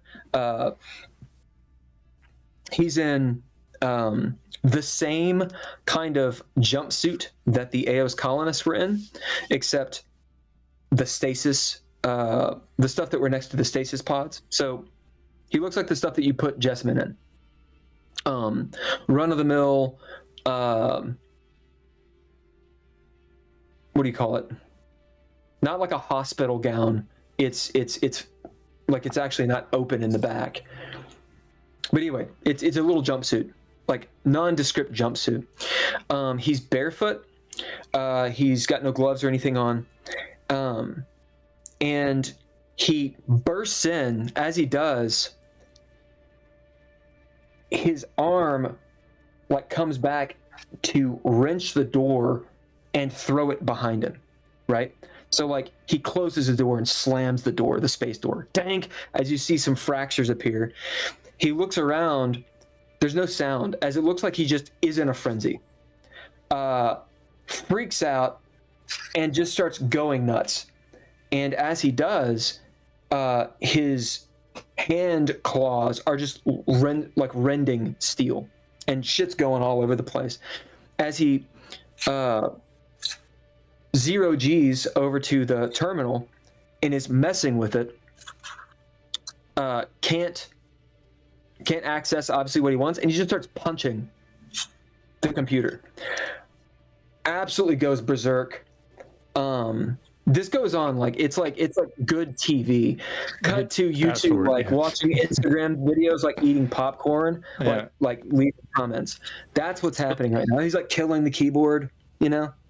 Yeah. Glenn, can you when we on the feed, when there's a close-up of the guy's face, I'll ask Glenn, can you freeze that and then, take a snapshot of it, so we can get Ian to identify this and just correlate it against any of the colonists. Yeah, I'll just ask Ian who it is. Awesome. Also, well done, Arthur. We'll give you an XP for that. Kushni. As Ian runs the thing, does a little facial, Palantir bullshit, and it says his name.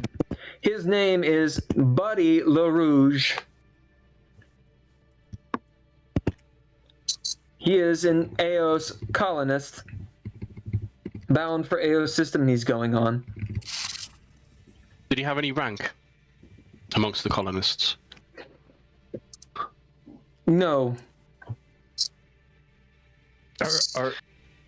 He is listed as a scientist.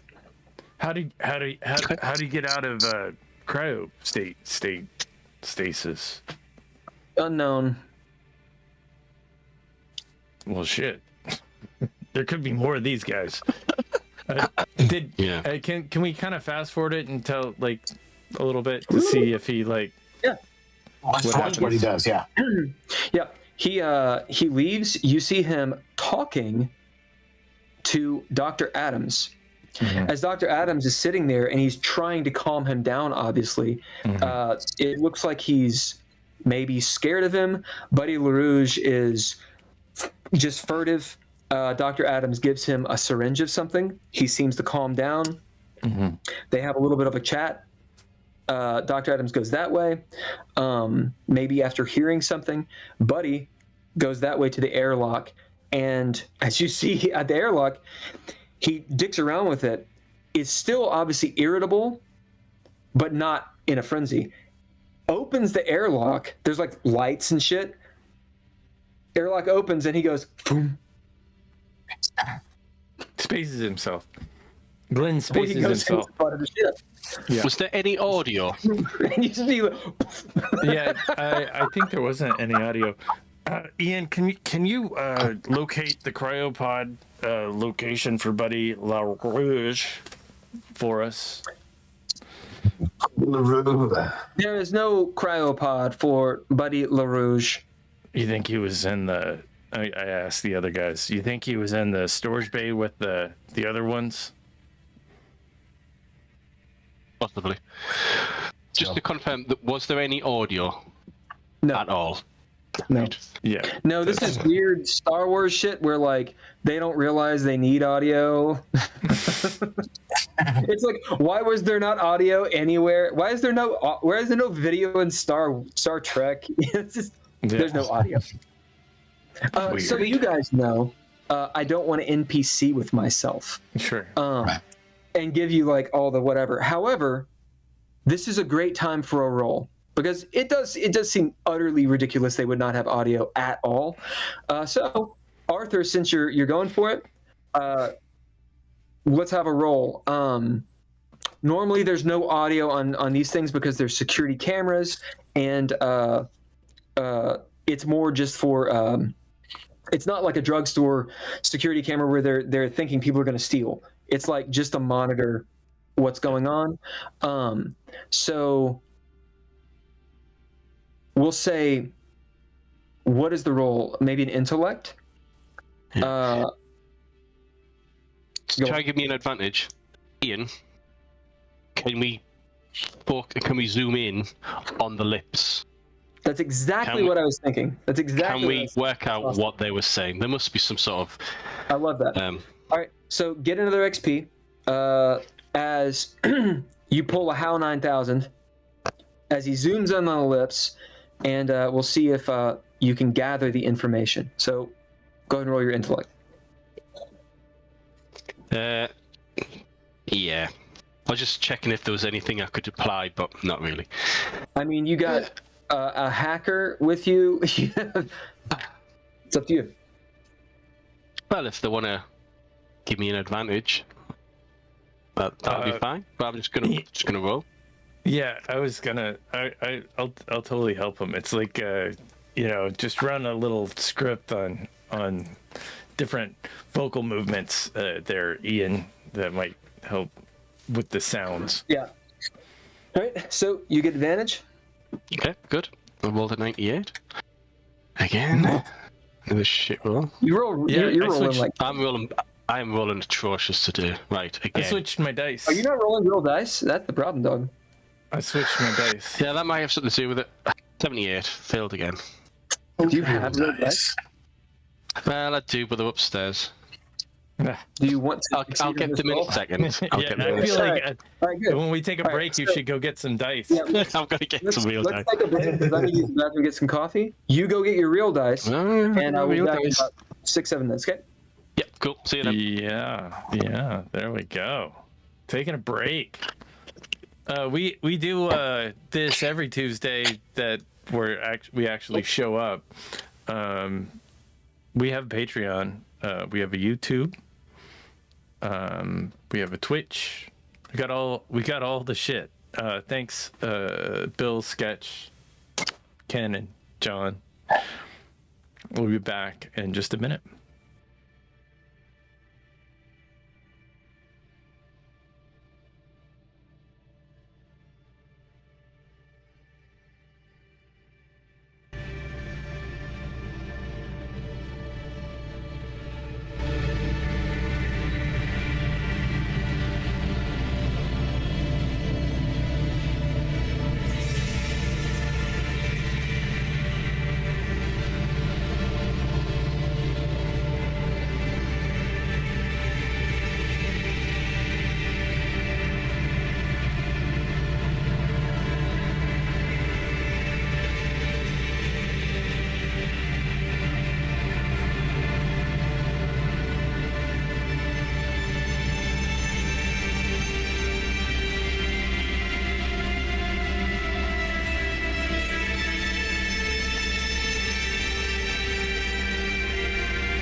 Come on, do the bass. Someone. Yeah, it's featuring the Geeky Gamer Podcast with Bill, Ken, Sketch, John.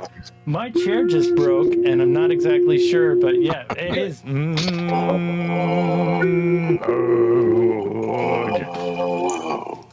can do it.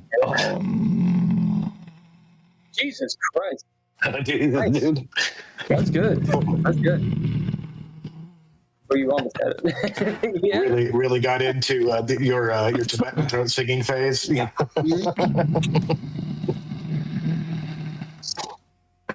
Anyway. This poor chair just like. You got the chair, Ken. You start. Redescribe your characters and what you're doing right now, and by the time you're done, I'll have my coffee. Go. Mark Zero is a ex-Marine skimter. Definitely full in combat mode right now. Covering everybody. Head on a swivel.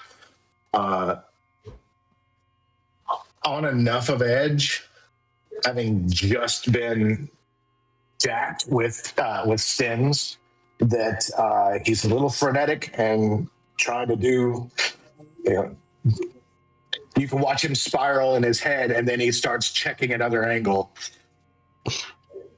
And he also looks like he's about to fucking collapse at the same time, ready to just go.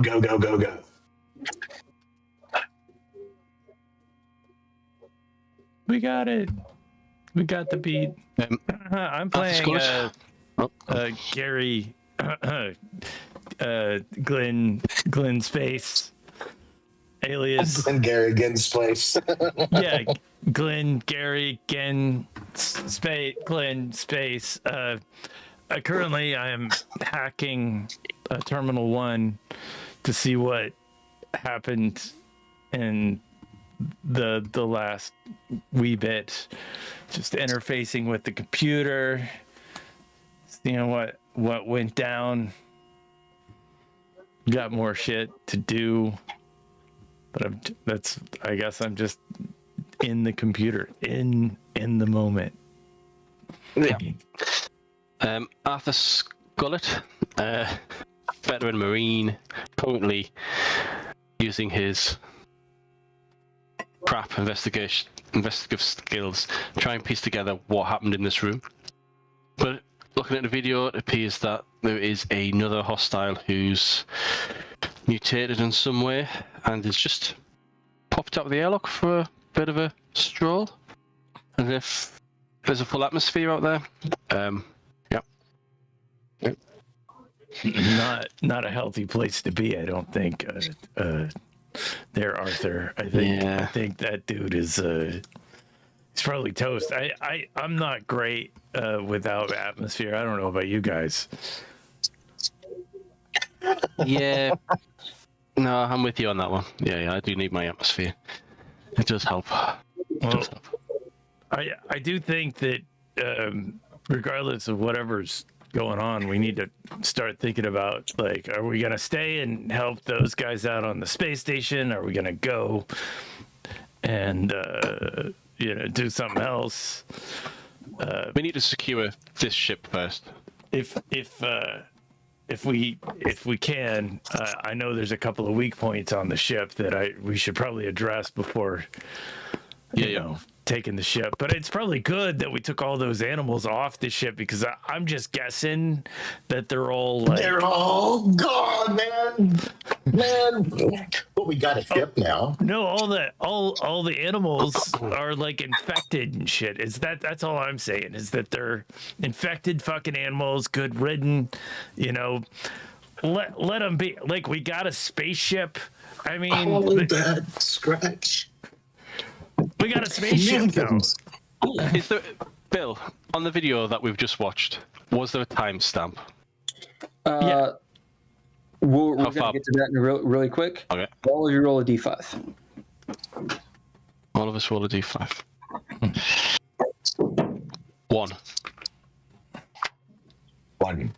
1. Get in. All right. You all recover 1 stress. Oh wow. We all did a terrible job. We did. We're still too stressed. Alright. 17. I'm gonna. Good job on roleplay.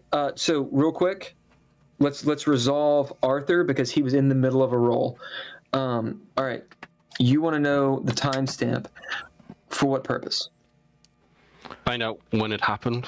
Was this going on just when we got there? No, it happened. Ask a question, get an answer. It's not the answer that you probably wanted. So Arthur, this is a narrative.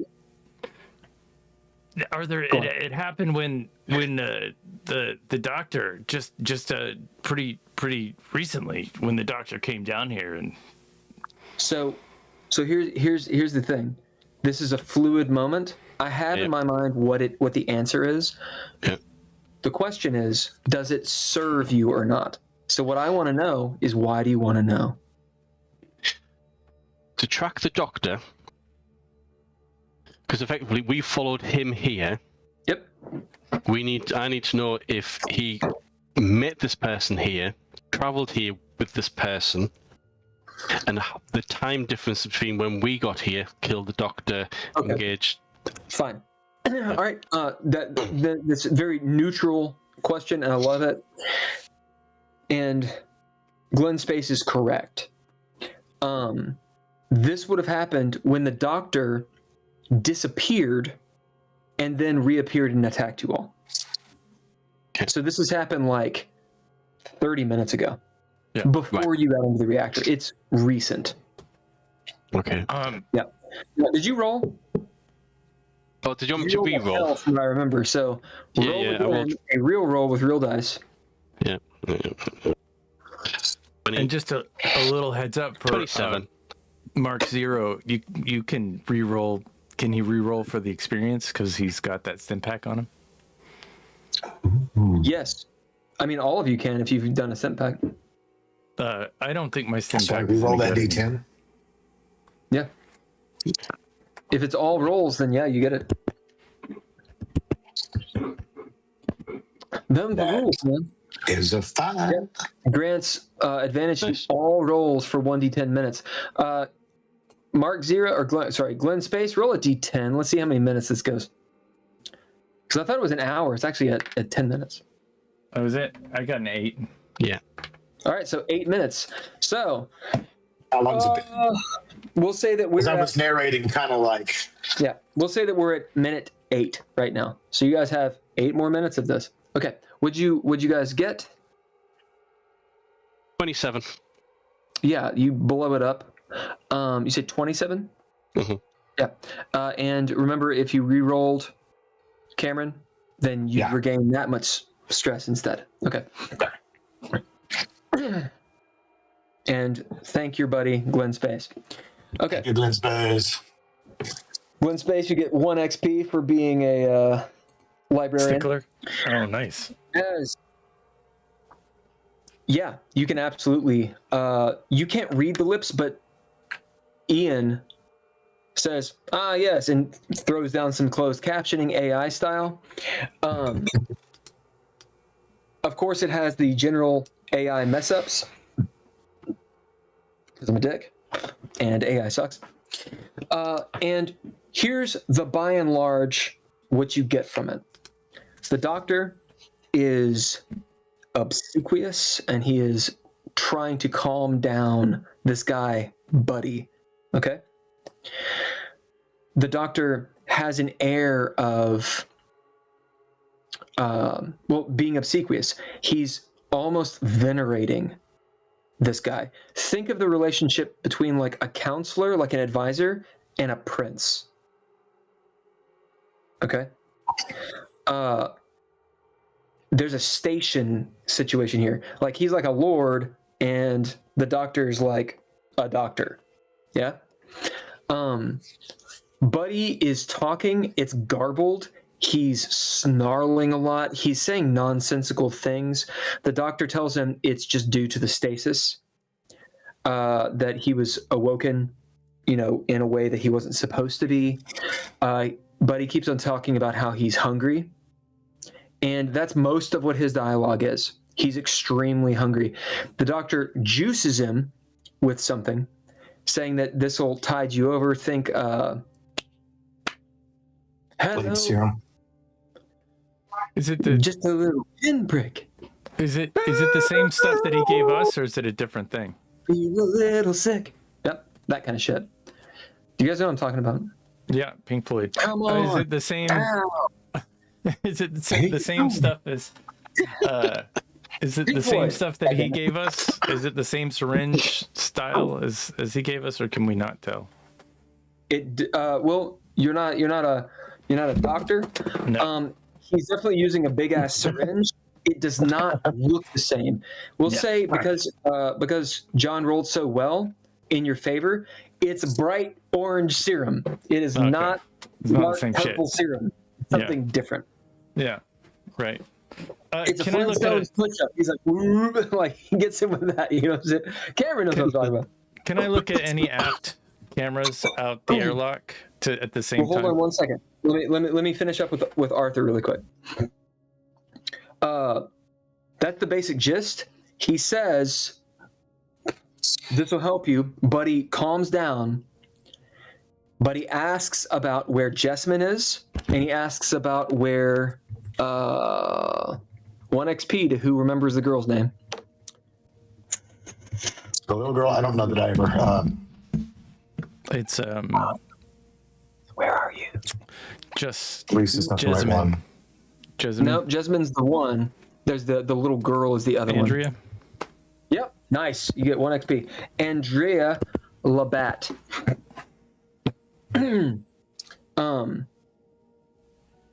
Yep. He asks where they are. The doctor tells him that. Have we heard Jessamine's last name? LaRouche. Jessamine LaRouche. But she did. He gets extremely angry hearing that Andrea is dead. It's actually Andrea. And starts going, pretty aggro, but he's been calmed down. As Dr. Adams hears something, he says, "I'll buy you time. Get to the station." Oh. And then he goes out the airlock. Can I look and see if what out the airlock, the cameras out the airlock, because they're probably not damaged. They're on the exterior of the ship, just same time. Mark Zero's looking at him, right? Wasn't Mark Zero looking at him? Yeah. Yeah, and you see him looking out. Just fly out the airlock. I already described it. Yeah, I guess I'm confused. Sure. Yeah, you should be. Yeah, that's perfectly fine. When he jumps out the airlock, that time, can I look at the aft cameras to see what he did once he was outside the airlock? There's no aft camera on the ship. No. Okay. There aren't cameras like around the ship that we've talked. There's sensors and such. Yeah. But all the cameras are inside the compartments. Can I look at the sensors? There's no usage for it. To see if there is any trace or any following of him being. What I mean is, like, when you're in space, there's no reason to have a camera on the out. You see what I'm saying? Like, there might be to look at the ship hull itself, but you'd have so many. It's not practical at all. They don't have cameras on the outside of the ship. They've got cameras on the inside on the inside compartments. And then it's a big ship. What I'm hearing, I can't imagine that. Is that we cannot get a bead on which direction he went when he went out the airlock. Yeah, no, I get it. Absolutely. But what are you saying? That's what we're trying to do. We're trying to get a bead on which direction he went when he left the airlock. Oh, is that it? You're just trying to find out which way he went out? Yeah. Well, he went out the ass. Yeah, no, I know that. I just sensors, cameras. I just want to know where he went after he left the airlock. Ian, can you tell me which way did he go? Something. Right. So you go up to the terminal and you're asking Ian to extrapolate where he would have gone outside of the airlock. Yeah. Yeah.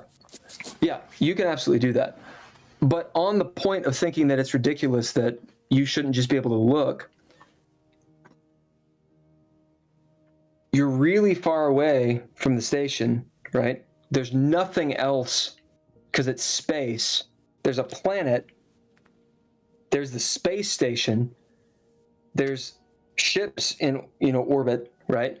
And then there's the actual ship that you're on right now. So there's only so many places he could have gone. He opened up the airlock and was sucked out of the airlock hilariously. Oh, he was sucked out. So he just I know he was sucked out. So he wasn't in control, and his body just.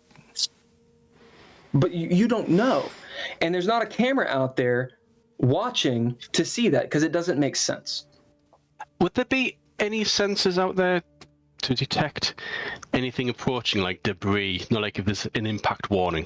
That, yes, there are absolutely sensors. Sure, 100%. Yep. Can we get Ian? Can we get Ian to try and figure out? I really, if we've got guns, I want the ship to focus on them, find them, and shoot them to pieces. Okay. So. Is the ship armed? Yes, you have lasers, big lasers. So then you can talk to Ian and use the sensors to attempt to find space debris and find him out there if he's somewhere out there.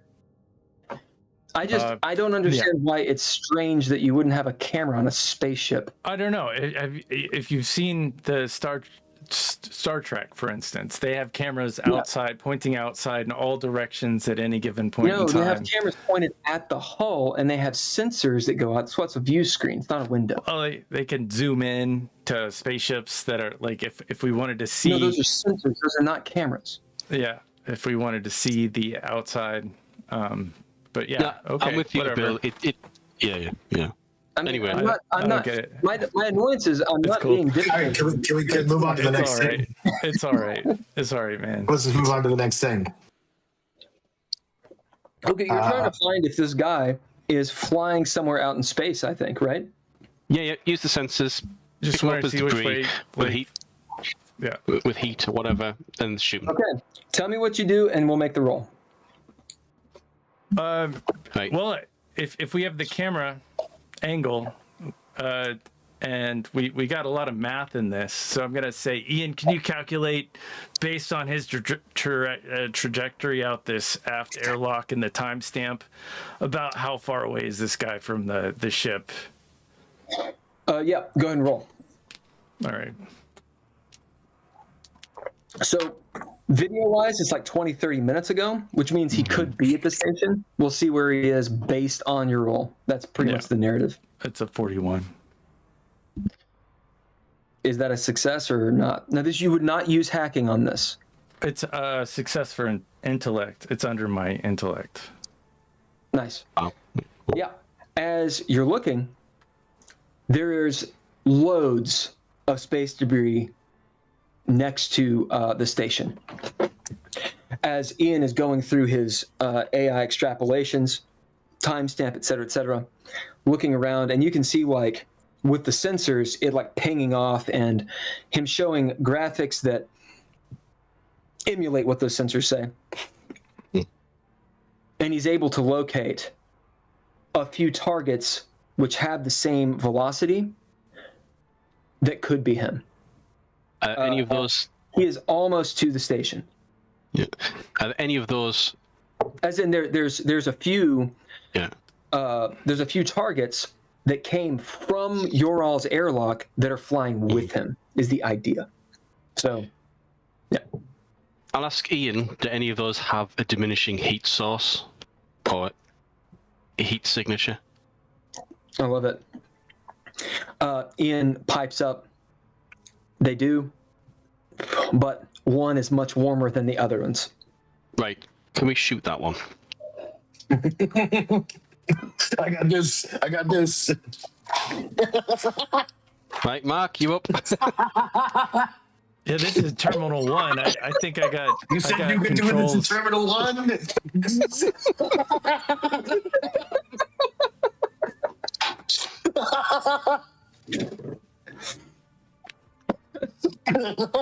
You said weapon grades, motherfucker. Good.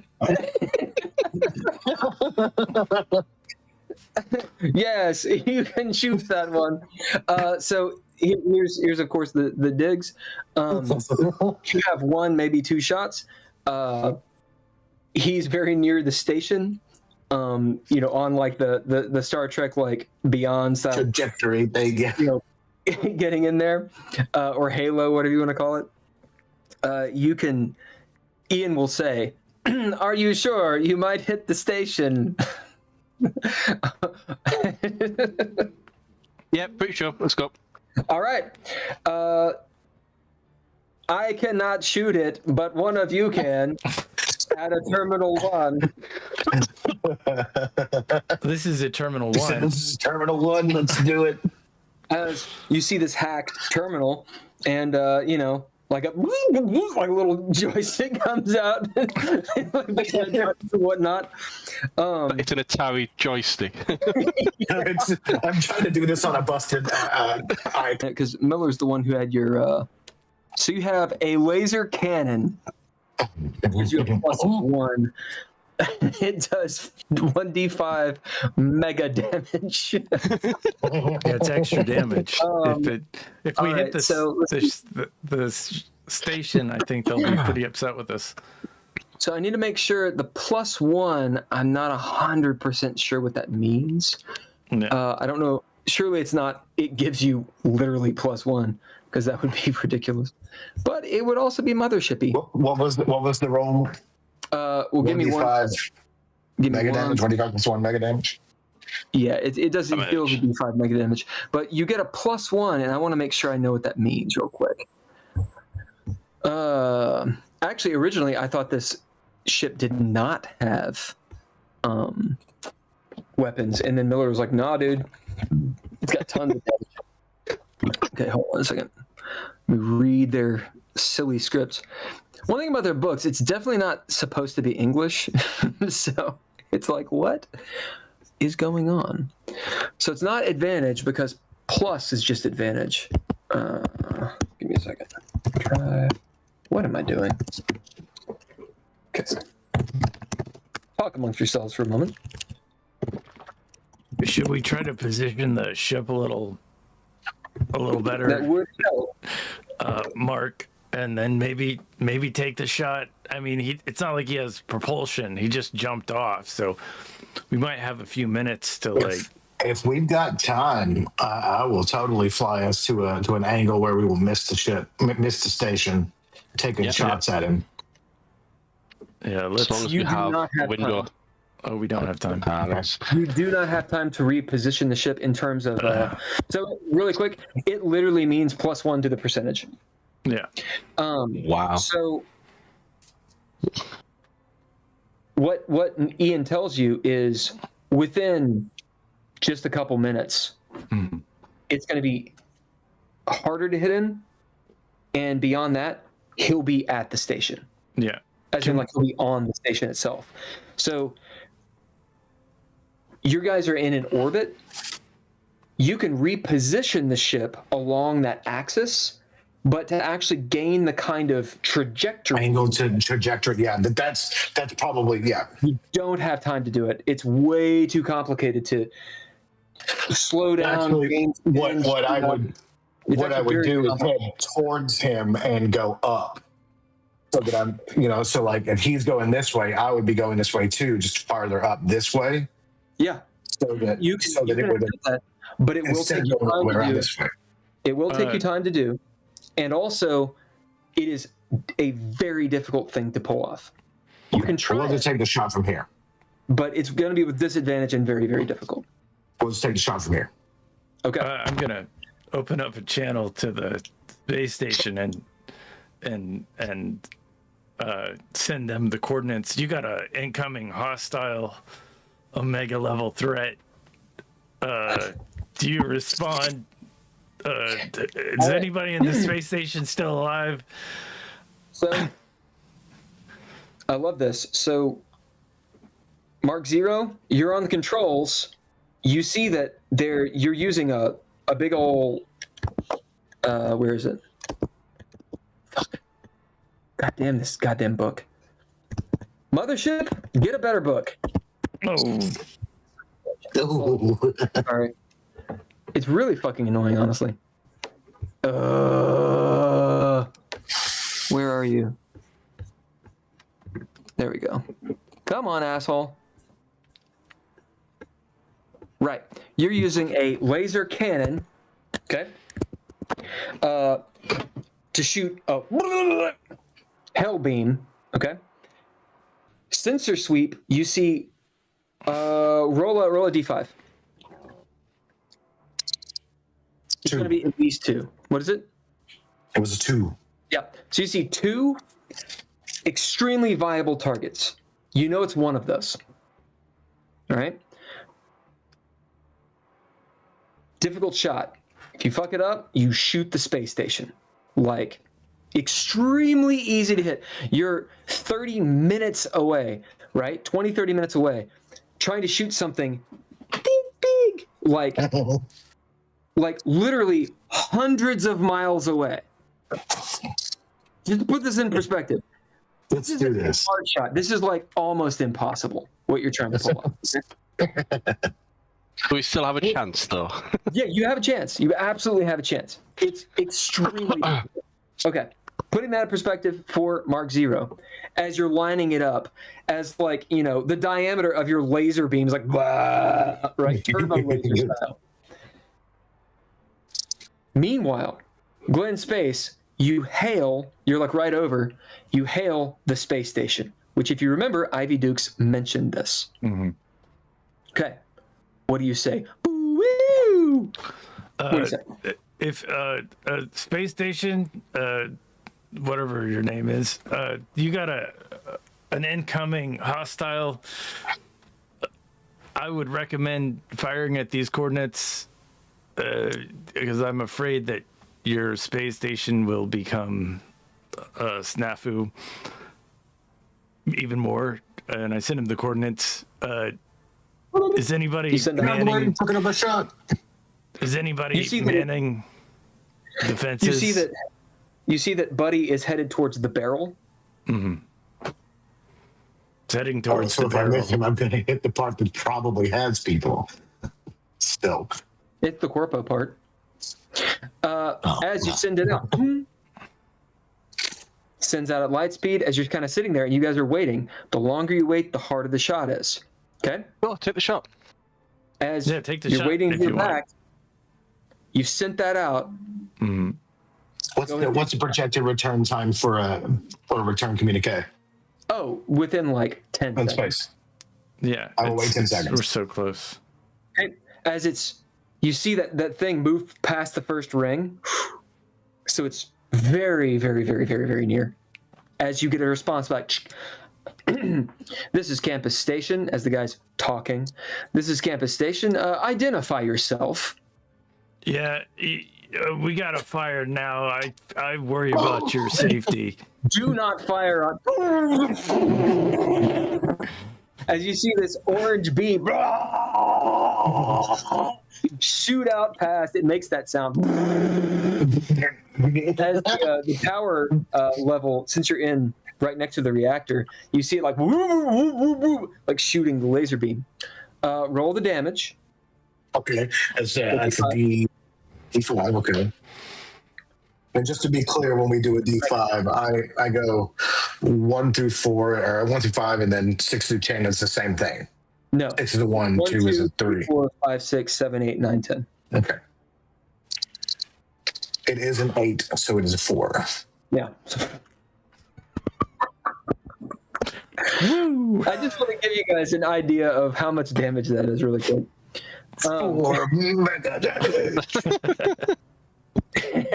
Really quick, because these rules are hilarious. Right, so mega damage, a ship only has 9. Mm-hmm. Okay. When you've taken 9 mega damage, the ship is going to explode. Okay? Just as an example. This is a space station, though. It's got more mega damage. Depending, what I mean is like when you take the damage, it's just like wounds. When you roll, assuming that you're rolling on the table, if you roll that number, you can pop a ship, like, right? So you do have hull points and all that kind of stuff, and they have a lot of hull points and all that crap. You know, they can take damage. It's just when you take mega damage, it's bad. It's very, very, very bad. Okay. In fact, again, whenever your ship takes mega damage of any sort, you add it to the tracker and apply the effect. So you basically roll. Additionally, you can track your hull points. So you have hull points, right? Just like you guys do on your characters. Mega damage is like wounds for a... Go ahead. Yeah, exactly. Exactly. Whenever you take mega damage of any kind, everyone aboard rolls panic.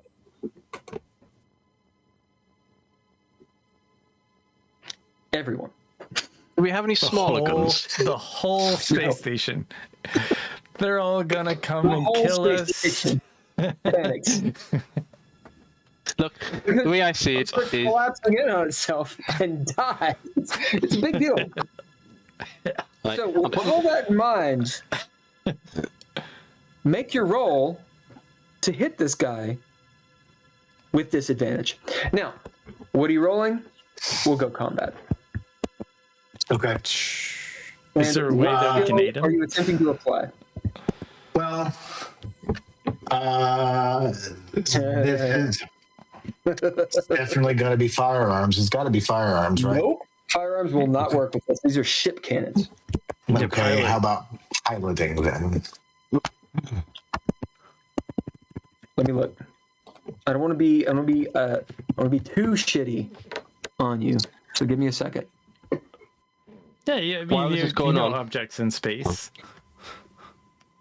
Let's see. Yep. While it's going on, go on. Mark, I'm going to put my hand on your shoulder and say, think of it like this. If we don't take a shot like this, and he gets on board that space station... You're right, they're all dead anyway. Yep. Give me 1 second. If it'll help you, I also have industrial equipment skill. It's industrial equipment. It actually is that. Wow. Actually. Weird. There. Safe and proper use of heavy machinery, tools, exosuits, forklifts, drills, breakers, laser cutters. Surely there's a better one. But I think you got to be able to use ship weapons with piloting. Yeah, you would think.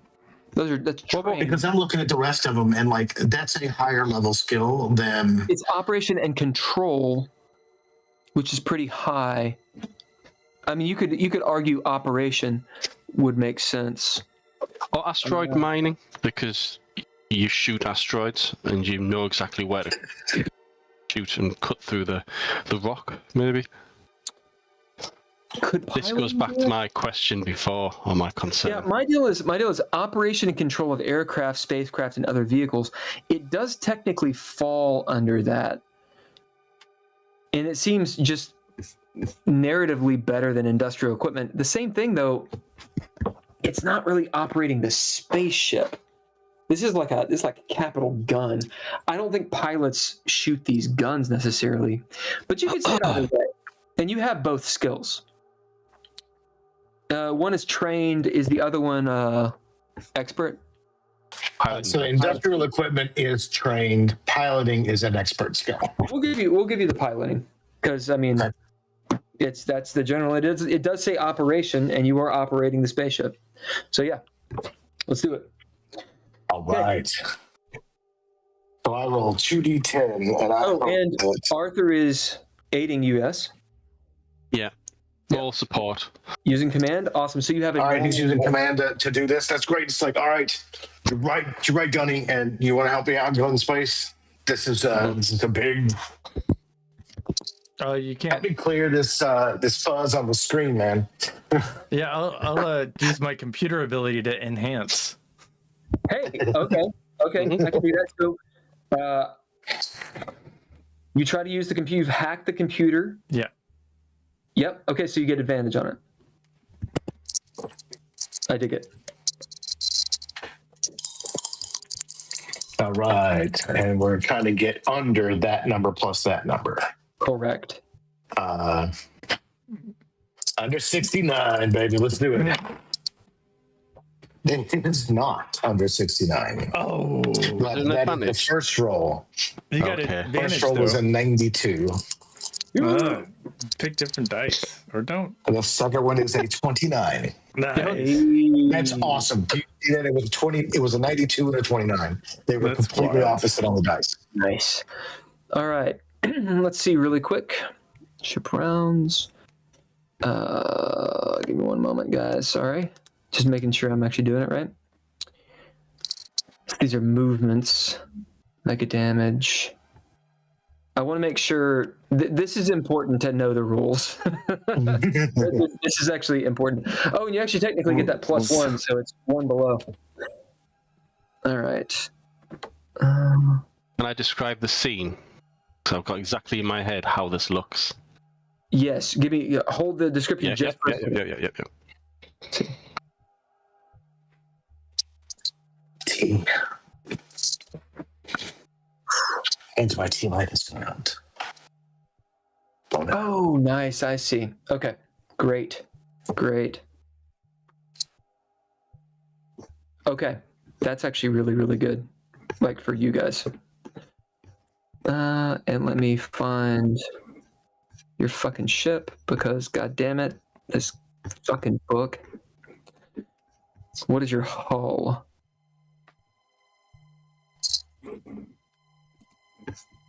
It has some silly thing. It has his hull 0. Oh. So they take 4 mega damage. No, that's your ship. That's your ship. Sorry. That's not the space station. Wow. That was going to be stupid. Okay. Wow. You look at space station hull. I was like, Jesus Christ, y'all. That is not good. That is no good. 4 mega damage is bad news bears. Okay, cool. Awesome.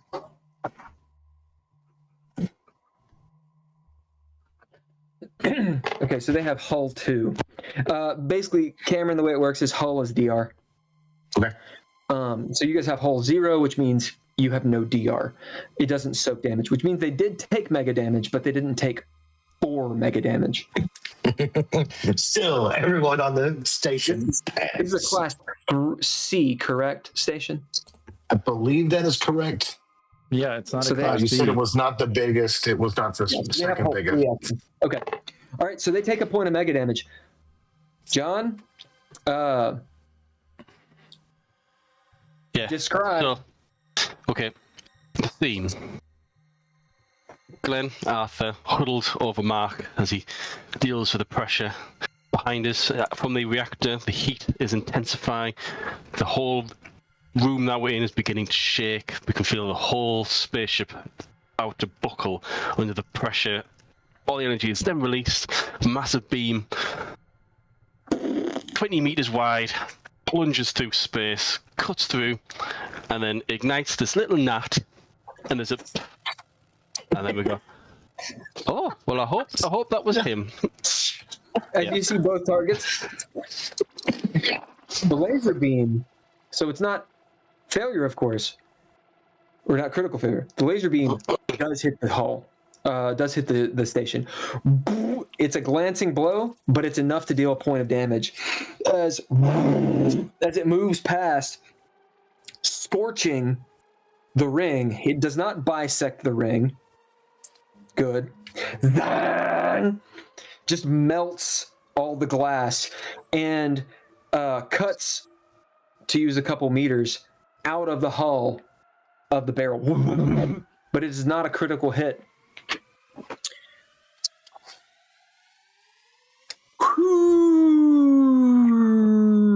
As the engine or the reactor is cooling, the laser cannon for the next. I got him! I got him! I got him! Oh shit! I got them too! Right, Glenn, get on the comms again and apologize. A red light as Glenn, you're there. Ding, ding, ding. You are being hailed. I'll pick up. This is the spaceship Nova Espro. How can we render assistance? You hear people are like shouting and shit. Like, you know, you hear like stay calm. There's all kinds of craziness is going on. As you hear, why have you fired on us? Do you know that this is an SSA station? Stand down now. We just saved you from a mega level threat. You had you will be boarded right now. Stand down. Yeah. You guys okay? You hear Ian? They are targeting us. I'm gonna. We surrender. Yeah. Hold on. I'm gonna say. Right, yeah. We'll right. be. We're standing down. Away. Right. And then I'm gonna ask Ian how long it would be to where the repair kit for the airlock is. What do you mean?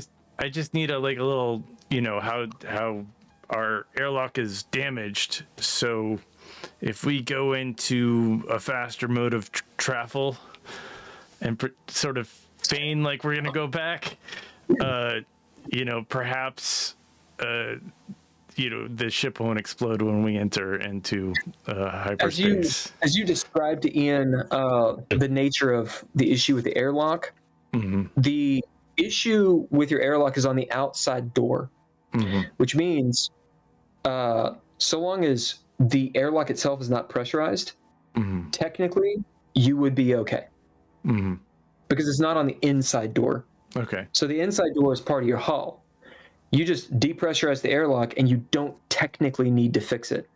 Yeah. However, he says to fix it properly, assuming you have the necessary, you know, whatever, and you do, 20, 30 minutes. Okay. Which, if you remember, is about how long it takes to get from here to the station. Okay.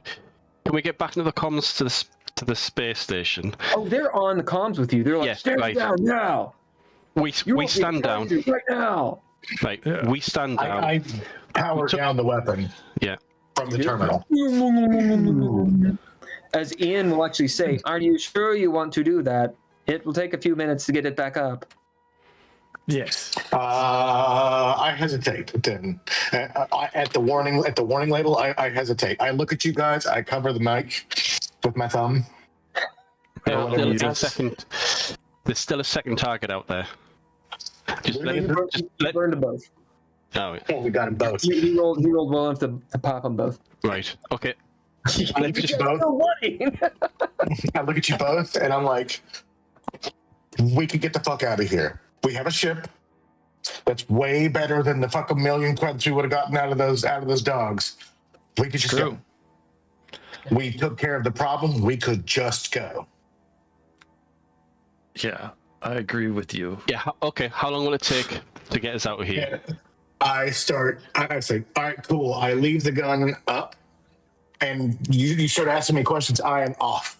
I am flying Ender's Game style through the entire center of this ship to get to the... Pause. You're starting that action. Yes, that's my goal. Is what I'm saying. So you're starting? What are you two doing? I'm going to message the yelling, station. Stand down now! You're being targeted now! Ian's like, they are targeting us. I'm going to message... We are standing... sorry, Glenn. Go on. I'm going to message the station. We are having some technical difficulties. I think I can get this... so this is gonna be a roll for you. Laser cannon shut down. But our aft thruster was damaged when we left the station. I grab Glenn. I'm like, come on, let's go. No, right. What are you doing, Arthur? Right. As you guys Pushing are right gently pushing Glenn off to one side. That's it. Right. This is going to be Sergeant Skullet of blah blah blah whatever army. The reason for our shot is that there was a hostile infected moving towards the space station. We had the chance to eliminate him with the risk of damaging the space station. If we didn't take that chance, you would a new evolved infected creature would have been on board your space station, and this creature can survive in space. Consider that as the level of threat. We mean no harm, but we needed to make this call to protect your space station. I love it. Okay, so which of you, actually, since we're going to give you guys advantage, so both of you roll, since both of you attempted to diplomatize. Glenn, yours is obviously prevarication. So you are being deceitful like a motherfucker. So this would be intellect, and then tell me the skill that you want to attempt to add to it. Arthur, yours is diplomacy. Can I do combat? Combat-wise, you did just shoot a gun at the station and could have popped them. So there's this element. You know that even if they believe you, you still have broken the law. So yeah, we're in fucking trouble. Yeah, and you also remember they're corpos.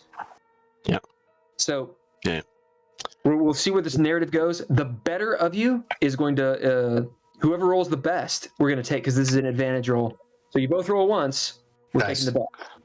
I want to do a little bit of RP while they're prepping for this. I will look over at Gunny because he's been talking, and I'm like, actually, he's talking. I'll go. They're both talking. I'm just gonna go. I can't add anything to it. So I'm actually heading towards. We'll get to you in just a second. What skills are you guys adding? Is it possible to use combat and command? Since I'm using but you can use command. Okay. In fact, command I think is very adept at this, or very apt for this. And what about you, Glenn? I would like to use hacking and send him a video of what just transpired out of the the back of the. Okay. Yeah, sure. You send him the video. Yeah, sure. I'll allow that. Right. Can I ask the question? If you roll 2 zeros, is that 0? It's 100. I'm sorry, it's 0. It's 0 because there is no. Well, I've just rolled 0. That means you critically 56. Out of 56. He did better than me. So you critically succeed. And what'd you get? I only missed it by a few. Like I missed it by about 6. Okay. As you send the video, and it's taken in the best light possible. In fact, it's like evidence that you could potentially use. And let's see, but it is kind of a failure. So it's sent, and you'll see Glenn as they're shouting behind, but the guy says, since you were talking to him at first before Arthur came over, as he says, Glenn Space, we know you. Didn't you get on the comms earlier before all this hell broke loose? Maybe. I've been on the comms a few times today trying to save the station from whatever this shit is, and then we got on this infected ship and sterilized all the yes, it was him. Monsters. As Arthur pulls in, as the sort of benefit for you, Glenn, is you know that they don't know who you all are yet. Yeah. Like obviously they don't know that you're on the run. It's me. Giving me time to get to the next bulkhead. Arthur, that's it. You get on the deal and you have critical success. You see that they're obviously like cut to, they're looking at the video. Describe how this is gonna sort of play out on your end. continue to talk. So, we've identified that this ship is the source of the infection. We have eliminated 2 of these so-called evolved infected. The third one we've just eliminated as he ejected himself from the airlock and was making his way to your station. We believe that the doctor, as per the video that Glenn sent through, was well aware of this, part of this conspiracy to get these colonists to this other place. And at the moment we're trying to secure this ship and to make sure that there isn't another outbreak on your station. Please do not fire. As there's a moment of silence. Mark 0, make your roll. I assume this is the speed roll? Yeah. Or combat? Oh, speed. I'll throw my 0G on that. Oh, yes, wonderful. 27, I win. Okay. As describe how you're going, because I think you guys had closed some of the doors, yeah? Right. So I imagine that there's a big central column to this ship that we've had to go through to get between. So the way it works, reactor and stow room are in a line, then it moves off to the side, and then it's a straight line. Okay. So there actually is a step, and it's there on purpose. Okay. I'm huffing it through the thing just as fast as I can go. Jumping off one thing, just Superman flying, flipping, bounce that way. I'm just going hard.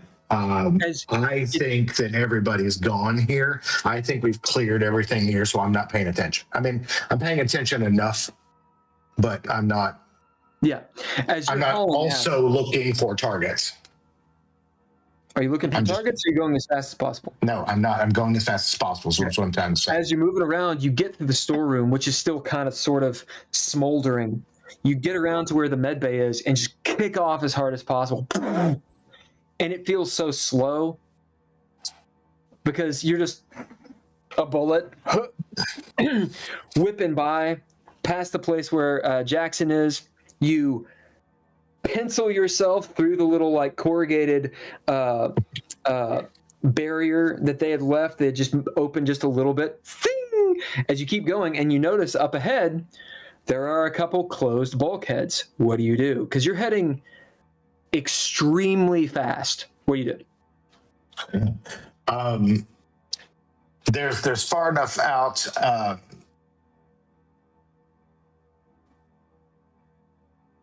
Well, I mean, I'm going as fast as I could have jumped. Yeah. Right. And if I'm pulling or anything like that, then if anything I grab, I'll just start to slow myself down. Just grab hold of a thing as I get on the first one. Bang, it hurts. I'm slowing myself down, and I land on it with my feet to try to roll off of it. Yeah, you do. And mitigate the damage. No, you don't take any damage. You are at level 7. So you're very, very close. Okay. I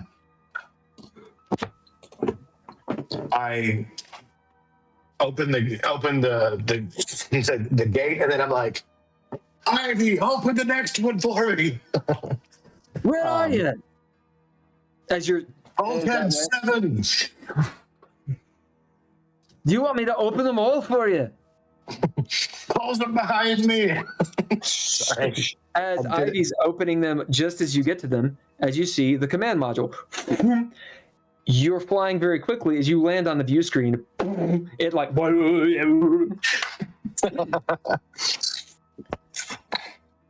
this takes you not a huge amount of time, but a little while.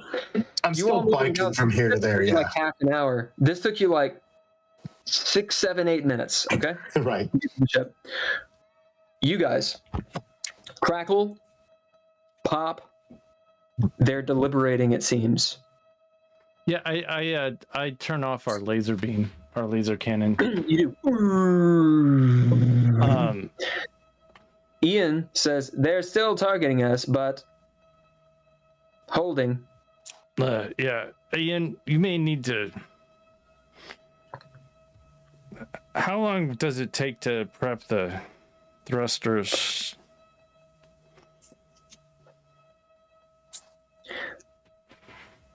You're asking Ian? Yeah. We can just fire the thrusters. Or not the thrusters, the FTL, the warp, the warp gravity. will take, since we've shut it completely down, 20 to 30 minutes. We didn't shut it completely down. You will need a destination. Yeah, we did, dude. We popped that thing off. We turned it off. Because if we hadn't, no, I listened to it today. Tim could have switched it back on. I'm sorry. Just 1 second. You said in the last episode that if we turned it all the way off, it would possibly be damaging. So we didn't actually turn it all the way off. We put it on idle. You turned it all the way down. Yeah, it was at its lowest idling. I thought we disconnected the ability to turn it back up. No, I put an encryption, or Ian put an encryption that one of us would probably need to put in the encryption for it to be. So it takes 20 to 30 minutes to power it up. Just to clarify that. Would they notice if we started to power up our gravity drive? If they're looking. Yeah, can you make sure that our thruster kind of comes in and out? Can you like have it do some intermittent sparking on and off? What do you mean? Just you know how it's running at a consistent thing. Can you just have it kind of sputter? No. I'm on comms. I can do that when I get to the cockpit. So out of game, your thrusters aren't on at all. Oh, they're not. And then how? I thought we were moving. You're orbiting the planet. Oh, we're orbiting. Okay. Yeah. You're not firing your thrusters anyway. If you fire your thrusters, you'll change your trajectory. They're not just on. We're just. You're falling around the planet. Yeah, you don't have to. Okay, so we don't have any thrusters on currently. No, you don't need to. Right. No. Right. All right. What because about? You're not speeding up and slowing down is the idea. Right. Like you're just. Are we still getting further? Are we still getting further away from the space station? No, you're equal. Yeah, you guys are. We're both in geosynchronous orbit. We're just farther away. The space station. Yeah, and in fact, if you look out at the space station, it looks like it's not moving. Right. Right. I understand that. All right.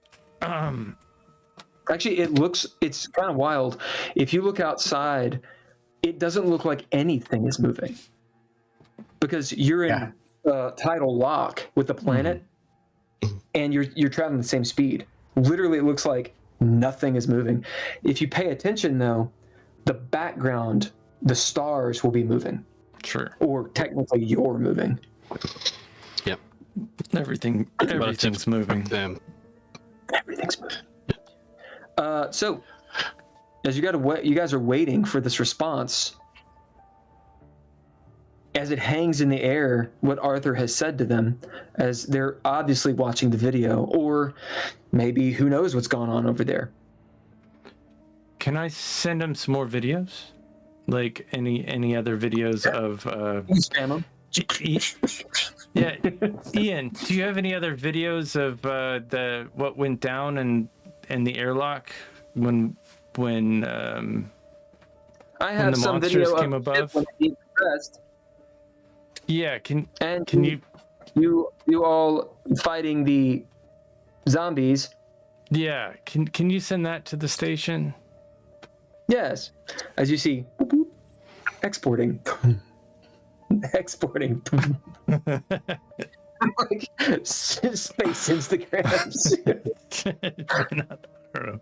with all of your all spaces and video of all of you convicts going directly to the corpo's main guy. All of us who are on the run from these people. Yes. You send it all. Yeah. Two. That's hard for you and go. Glenn, what are you doing? I'm gonna use the bathroom. You guys argue this out. Glenn, stop. Stop. You're panicking. Stop. I'm sending them the information so they don't shoot at us. We've given them enough. Well, they're definitely going to shoot at us if you keep sending this stuff. I'm showing them that we're heroes. We're heroes, man. We're also on the run. Stop. Yeah, stop. We don't get the benefit of being heroes. They still will lock us up. Well, they don't know that. Do you know how much you owe? I know how much I owe. I don't owe anything. I was abducted. You took me against my will. I mean, that's what I tell people.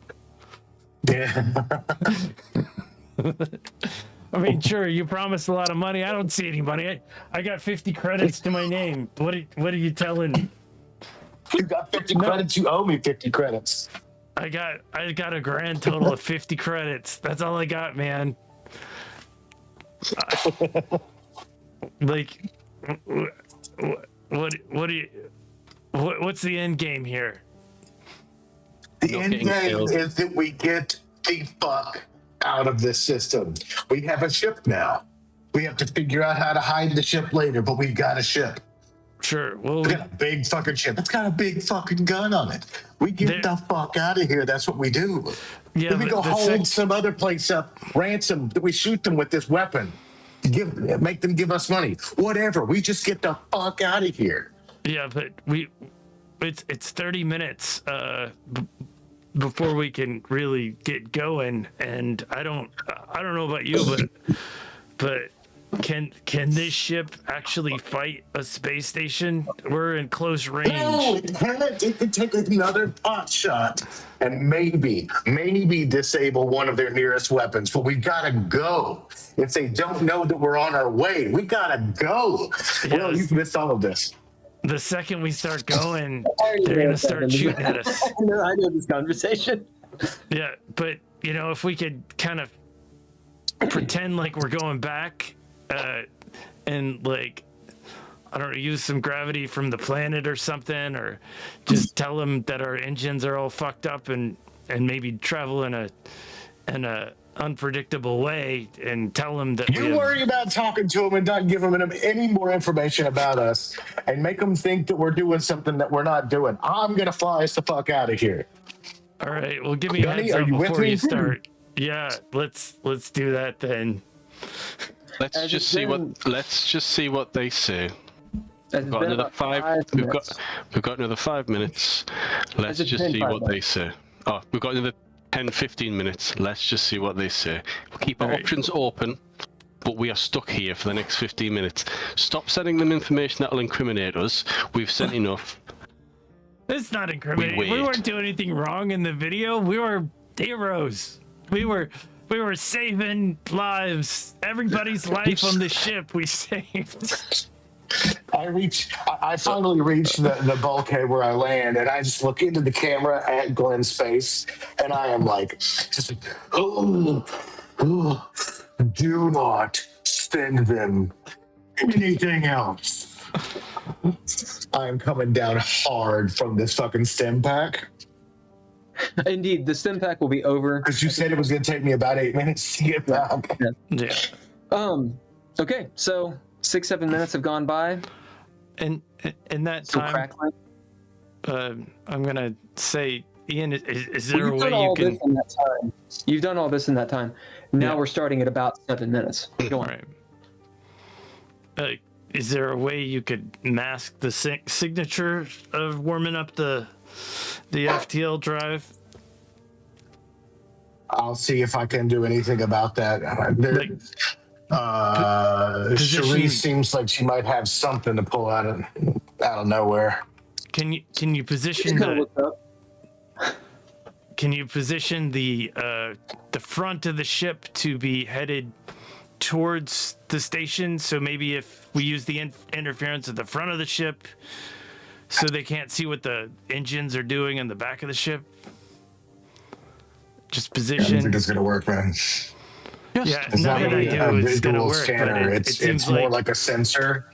If you've seen the front of the ship, it's a big ball that has it's got a lot of material in it, and the back of the ship where the thrusters are, they might not be able to see it if you position in just a particular way. Is there any? If you get me killed, I'm going to haunt you. If you put me in jail, I'm going to haunt you. Good die. I mean, they might not. Ian, can you put a block on any information leaving the spaceship? Yes, of course. Okay. As the highest ranking member here, only I could override that command. Okay. That would be me, sir. I think Ian and I have a special rapport. I've got a plasma rifle. Oh, that's harsh. That's harsh. Yeah. You know what they say, Glitz, We wait. The gun's always right. We simply wait. Yeah, no, he says plasma rifle, and I back up with my hands up.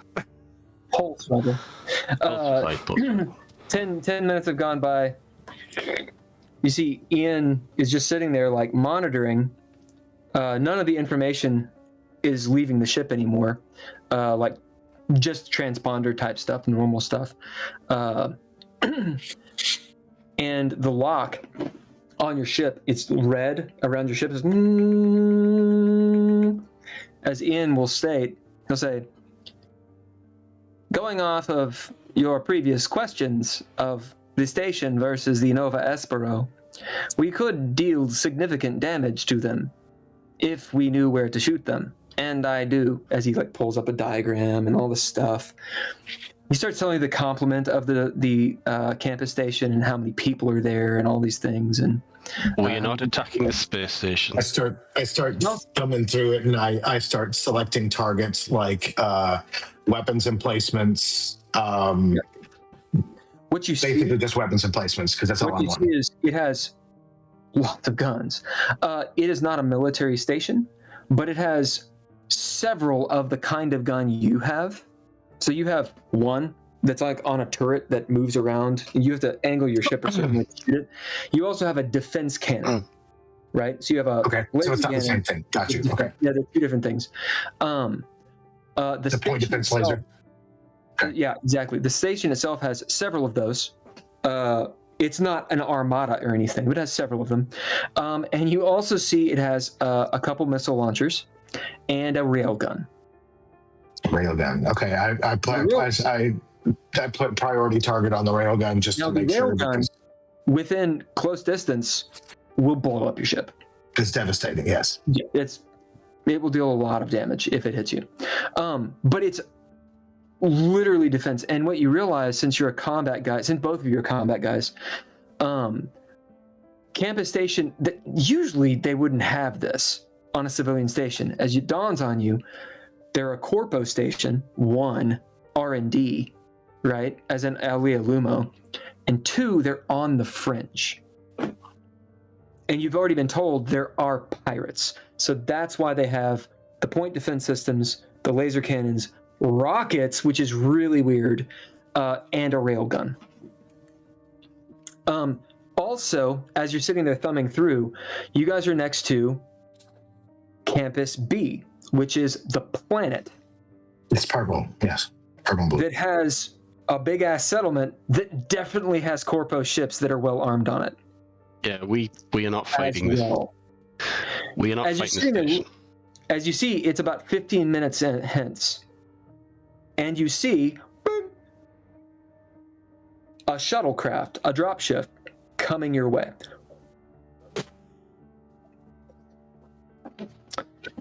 As you're looking at the planet itself, you see that None of the ships that could be coming up and going to the station and back and forth as they were before, that's all stopped. There's no traffic on you both. That station is on lockdown. No one's getting on or off that stuff. There is a shuttle that has just left the station, heading your way. And there's no traffic coming off the planet either. No. Like, I need a clarification question. There is no traffic coming off the planet, as in the planet's been locked down too, or there's no traffic coming from the planet to the station. Correct. Okay. Yeah, there are every so often. It's not a hub. Every so often there's a ship that'll come out but that's been going on the whole time. But it's from one of the spaceports on the planet that doesn't point towards the station. Right. Correct. And there's a hail on its way to you, and it'll be at you in about 20 minutes. Ian, can we hail that ship? Yes. I'm going to just start spooling up the engines, doing everything they need to be. Yeah. You mean the FTL? Yeah, because that's going to take about 30 to 40 minutes. I'm going to start that process. To the approaching dropship, please be warned that, as previously stated, this ship is the source of the infection. No one will be allowed to dock with this spaceship for your own safety. Good job, Gunny. Fuck yes. As the engines and the FTL, you see, so Gunny and Glenn, you're sitting there at the terminal 2, which is the terminal 1 because it's been hacked, at the ass of the ship. And you're seeing all the readouts and whatnot. As the FTL is like, Ian will state, multitasking, where would we be going? Glenn, where's the best place to go? Or Mark, actually, whoever. I know nothing about the last safe trajectory was that jump that we were set to. I don't know how hard it is to set something different. To take the ship where they wanted to go. I was training in hyperspace before this. I might be able to do it. But if I was gonna pick, I mean, we could probably sell this with Ramadan. They'd buy this ship off of us. Things will light all over the place. Right, we don't want to go to the last location because that's the planet Nix or wherever. That's where trouble is. We want to go as far away from. I'm not going anywhere near there. The last location was Nix, or the AO system. The one where you were supposed to go was to rendezvous with the Holler capital, which is it's toward Nix, but it's a jump 2 away from it. Should we go there? But yeah, so maybe that's a good way to, maybe tell people, change our identities and kind of disappear. Yeah. No, that's good. Listen. What you want to take this ship further on its journey? You want to keep going that way? What are we going to do? We're going to shoot the cargo once we get there?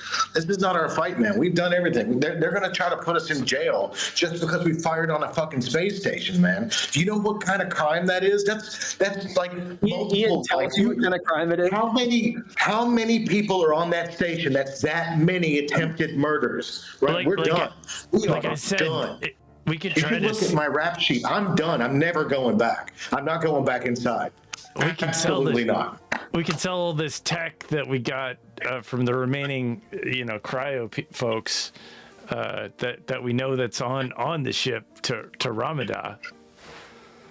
I'm sure they'd buy it from us. Ramadan explodes all over the place. Do we get response from the dropship?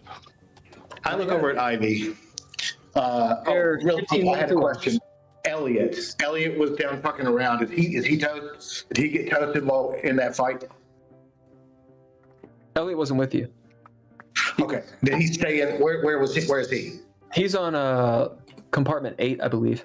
Yeah. Okay. He's still alive. Okay. Yeah. Yeah, he's in the habitat module. Yeah. Wait. Yeah, he's no. Was he 9? No, he's Hold on, not. I've got a note that says he is tooling around in life support. Yeah, he's in module 7. You zoomed past, but you haven't talked to him in a long time. Okay, fine.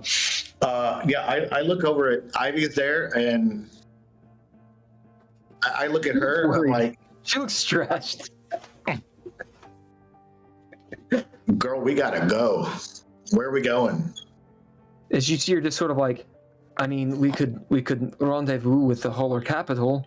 That was the original plan, and there's no way that they would know anything about this. But if Glenn sent them all our video, they know exactly who we are. They can come after us if they wanted. Although they probably don't know everything about us. They haven't seen me, and Charisse goes, yeah, and they haven't seen me either. And it's like, or Elliot didn't say anything. He's not there. Okay, fine. If What we I'm trying go to on, say what I'm trying to say is we could go with the plan. If we got away, the thing is, we've told them that this is a contaminated ship, and if we jump away, 100% they'll come after us. We just have to be really quick.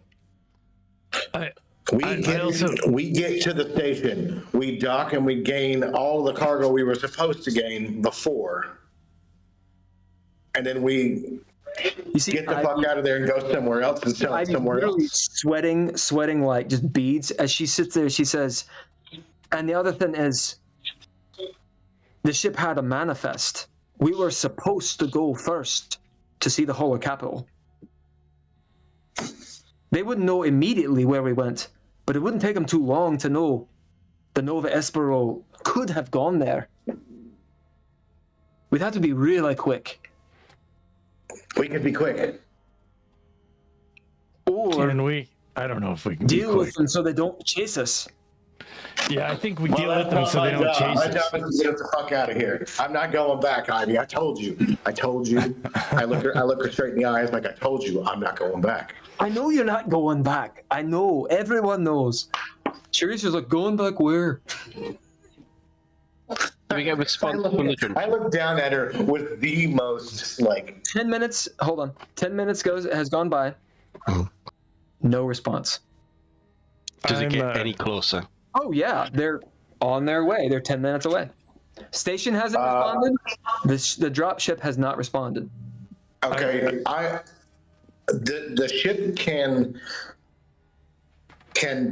ping and target that thing without getting a weapons lock. All right, but once but you have to weapons lock it to lock onto it. Right.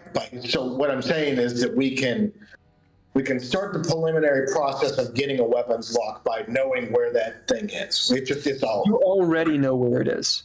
Okay. You already have that.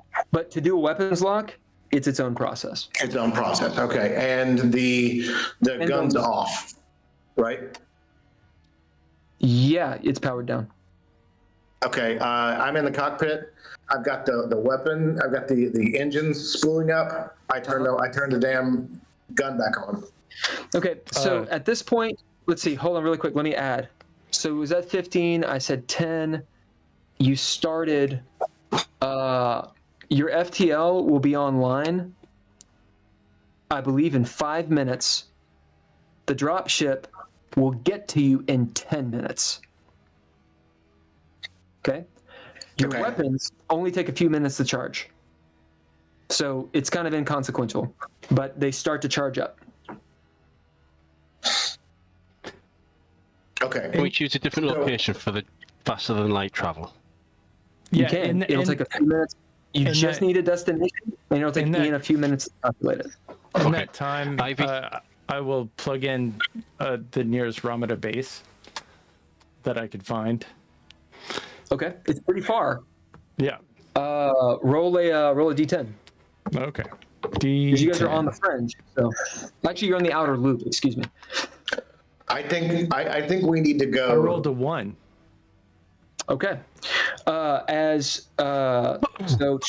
So you are a jump 2 away from a very small Ramada station. It's going to be in the same system. Wait, let me see. System, jump. It'll be in the system just adjacent. So it's not far at all. Why do we want to go to Ramada? Like a very small, like a station E, like a science station type thing. I got why would we want to go there? I'm seeing this like going across my screen. Because they're not Alta Lumo, and they fucking hate Alta Lumo. Is there any? How far away is the original shot? It's a jump 2 as well. No, it's jump 3. Jump 3 to get to where Ivy was talking about. Yep. And that's neutral territory, isn't it? Your firearms, your laser cannon is charged. You're a couple minutes away from actually having coordinates. As your FTL charges up, you're like a minute or two from knowing those coordinates. You're about 4 minutes before that shuttle gets here.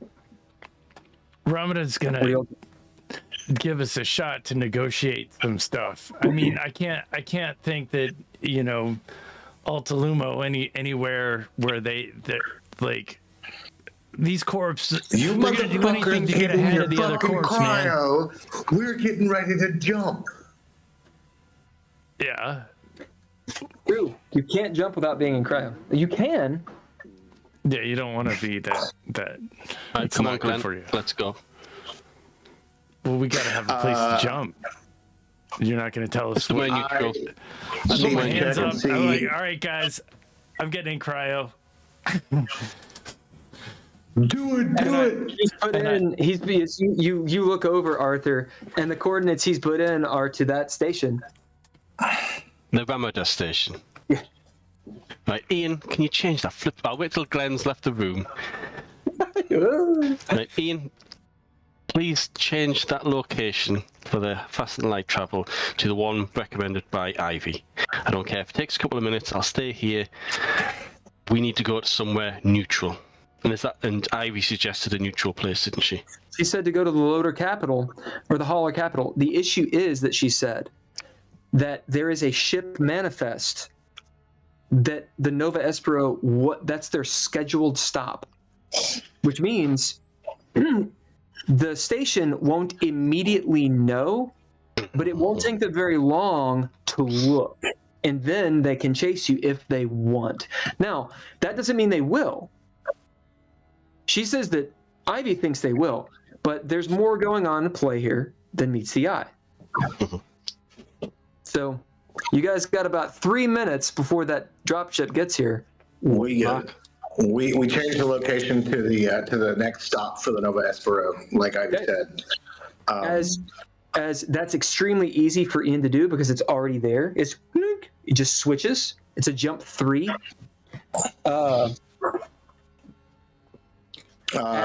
Literally, hold on. As Arthur, you can look out and you can see the dropship. It's far away, technically. You see it going towards the side airlock. Okay. As you can see it, if you go and look at the window, it is a military dropship, as in like military outfitted. Yeah. Head towards the cryo. Can I stop by the airlock? Yeah. That they're approaching. Is there any way of putting like a permanent lock so that it cannot be opened? Yeah. I mean, you could disable it. Yeah. You could weld it too, but like we don't really have time. Don't have time. Okay, are you going to disable the outer door or the inner door? Outer door. Okay, as you get to that airlock, you see them, like it's taken this much time. The dropship is there. They're just not coupled yet. Yep. Okay, so you see them like, you can see on the other end, if you want, it's like a football field away, but you can see through their like porthole who's on there if you want. Couple things to remember, because as this is happening all in tandem, we're going to pause a little bit. Remember, that airlock, the outer door, has a couple holes in it. So there's no air in it right now. Okay. It's not pressurized. So you have to pressurize it to go in and then disable it. Which a ship docking to could very easily pressurize that outside. Oh, yeah. Because that would seal the hole regardless. Yeah. So it would be better to do the inside, at the inner door. It's up to you. Yeah. I'll do the inner door. It'll be quicker. Definitely quicker. Yep. Okay. Okay. Ian, tell me what to do. Okay. What I want from you, so not yet, we're going to make a roll since this is perfect. How are you doing it?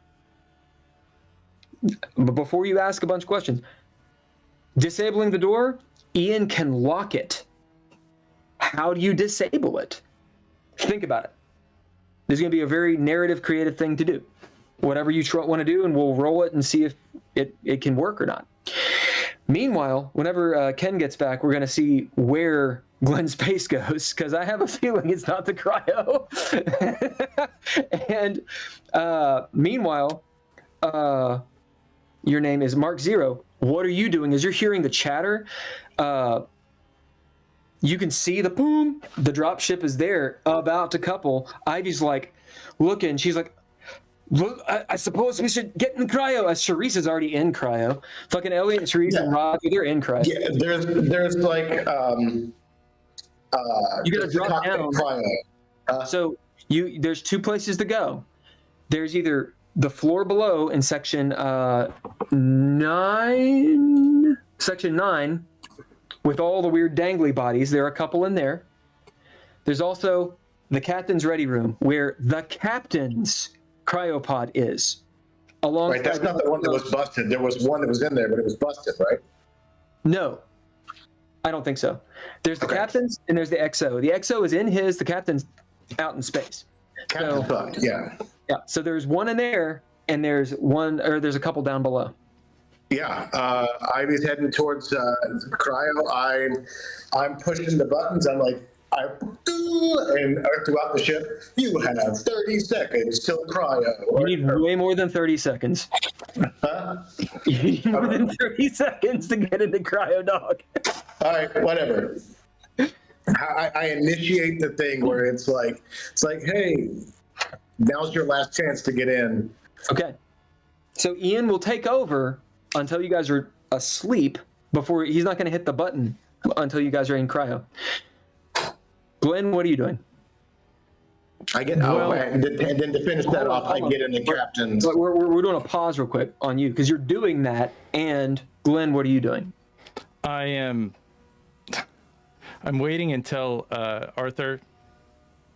Like I'm gonna go hide by the terminal 1.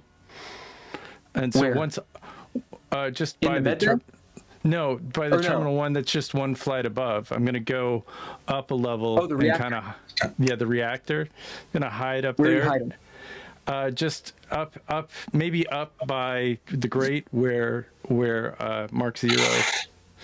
All right, you can do it, but he gets a roll. Yeah, just to wait for Arthur to pass by. All right, so this is speed. I roll or he does. You roll. Well, you're both gonna roll because you're both players, and this is quasi. Well, I mean, I left quite a bit of time before. You still have it. You're hiding. You still have to hide. He still gets a chance to see you. I gotcha. What'd you get? I got a 60, but I would like to use rimwise and intelligence. Yeah. Oh no, you can't. I'll let you use intelligence and rimwise. That's fine. Yeah. Because you did have you weren't. I wasn't rushing. He wasn't directly behind you. Yeah. Huh? I wasn't rushing. I was kind of like. Right. Yeah. Okay, so you're at the top of the ceiling, hiding like a ninja. But if he looks up, he will see you. Okay. Well, there was a grate in another room. I thought there was a whole other room. Well, this is why I'm asking, Ken. Right.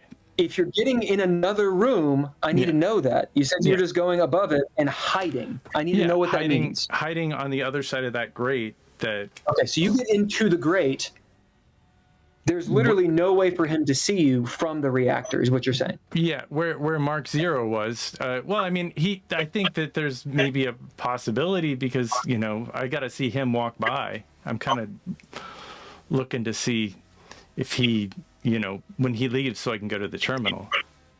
Okay, so you were at the grate on the other side of it in the guts of the ship where the vampire was. Cool. Yeah. You're looking down through it like so. Mm-hmm. Arthur, you move through. Do you see? This is the question. You can do speed or intellect. Can I not do combat? That's heightened senses of within a military situation, because I'm working on adrenaline, and an enemy is around every corner as far as I'm concerned, because there's still one person possibly still unaccounted for, because the guy who went out. That's fair. The third You're one. not looking for Glenn space. You're looking for it's just kind of threat. Yeah, anything, any noise, any shake, any movement of a shadow. The caveat is you won't. If you were to see him, you would not know it's him. Yeah, no, that's fine. Okay. Yep. So combat, and I'm not going to suggest command, but military training. Military training, okay. Military training. Yeah. Right. Get to your cryo. Lights are on. The cryo lights are on. And everything. I got Get to cryo sleep. 50 out of 60. Okay. As you get through the reactor room, and because we're actually having to go back in time a little bit, which, you know, is fair / not fair. I don't mind not seeing him if he. Get a hole. I leave. I mean, I got to be able to. I have a turn sometimes. I'm sorry. No, it's true. Bill, it's just we've been through this before. You're like, oh, I leave. You wait for everyone to go, and then you suddenly come back around, snaking around. Yeah. So the way it'll work, Arthur, you get to the airlock. Okay, you're there, sitting there. Did you roll for the disable? No, I hadn't got around to doing that because you moved over to Mark. Right. So you move over to, you're at the airlock trying to figure out how to disable it. As something dawns on you, as you had looked up, you just sort of like floated through since, you know, you're bumbling around, and you noticed that grate was just off a little bit. That's what you're going to get from it. That something moved up there. Right. Ian. Now, you have moved. You're at the airlock. You've taken that time. Are you going to disable the airlock, or are you going to go back? No. I need to make sure that no one gets on this ship. In number 3, and I'm in number 6. Really yeah, cool, all right. Because I'm trying to do this. I'm going to give you a chance. You're going to get a fair shot, but I need to be able to control this. Yeah. Do you disable the airlock, or do you go back? Airlock. You deal with the airlock. All right. Make your roll. Figure out how you're going to try to disable it. Glenn Space, you're above the grate. As far as you can tell, Arthur went. What do you do? Yeah. I go to the terminal 1. You fly down. You get to the terminal. And I hacked terminal. It's the hacked terminal 1. Yeah.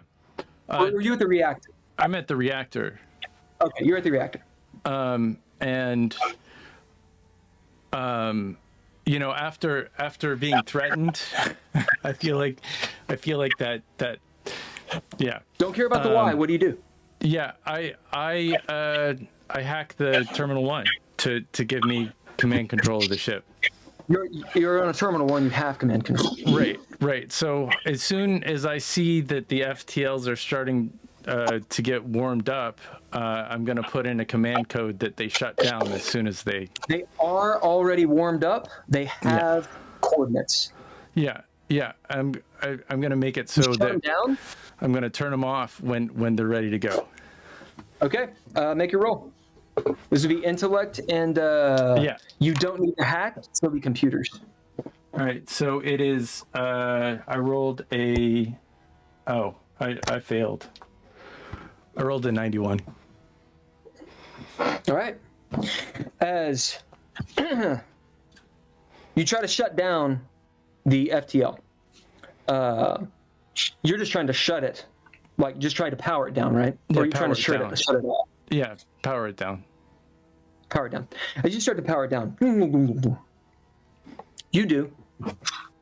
I mean, you're extremely good at computers. You've done this before. Terminal that has the command control of it. Yeah. But you fail. As it powers down, of course, your name, Mark Zero, you're out of the seat going to cryo. Where is your cryopod? Captain's cryopod. As you're soaring, you're like almost like popping into the captain's pod. As you just catch a glance at the view screen and you see the FTL, doom, doom, doom, doom, doom, doom, doom, doom, doom, doom, doom, and the lights stop. As Glenn, you're sitting there, and having failed, you see that the FTL says 5 minutes cooldown. As it's powered down, and you cannot power it up for another 5 minutes. Sure. It's not shut off, but it's having to recycle. Recycle. Yep. Okay. Arthur, how are you disabling this door? Yeah. Is this at the same time that the FTL is shutting down? All happening before? at the same time. Right, okay. Because my actions... You don't know that that's happening right now. Yeah, okay. Right. I'll take a couple of seconds, look at the airlock, realise I have absolutely no mechanical knowledge. Dropship coming this way. Yeah. I'm going to put the rifle up against the corner and start looking around. Ian, we need to lock this, make sure nothing can get through. What the hell am I supposed to do? Yes, so I can lock this door. You see, it is locked. To disable it, and he'll tell you a few things. Yeah. You need to disrupt the command pathways, and he directs you into how to open this panel. It's tricky. It's like working on a car, and it's complicated. I'll do it step by step, following Ian's thing. Okay. I'm guessing during this time. We're going to say that what skills do you have for this? I'm just saying intelligence. Okay, straight up intellect. Do it. I failed. As I got you're 90. as you're dicking around, the only reason you can do this is because Ian is telling you. Yeah. As you're trying to get the port screw off, as you hear kunk, kunk, kunk, as you see them hooking on, shing, shing, shing, shing. And you can see on the other side, there's about 3 armed guys, right, on either side, and behind them, a goon-looking guy. He looks like a kingpin dude with like this sort of like comb-over thing, black, straight long coat. He's sitting there, all like wide shoulders. In the back, and there's 3 paramilitary guys in front of him. He looks like a upper corpo guy. As the door is going this way, what do you do? You've got like all the panel off. You're on this side. You get all the guts out. What do you do? Hey, Ian, can you lock the door again? It's locked. This side is locked. They've opened the outside door. Okay, right. I've missed a step. Come on. Let's go back a few steps. Shoot and I'm it. going to keep trying again. You must disrupt the pathways. Sorry, did you just say shoot it? Yeah, he says shoot it. All right, okay. Pulse Boring conversation anyway. Wow. Yeah? Yeah, I'll shoot it. You're not going to be able to fix it. All right. No, yeah. As you whip it up, I'm going to make you roll on this one. Roll combat.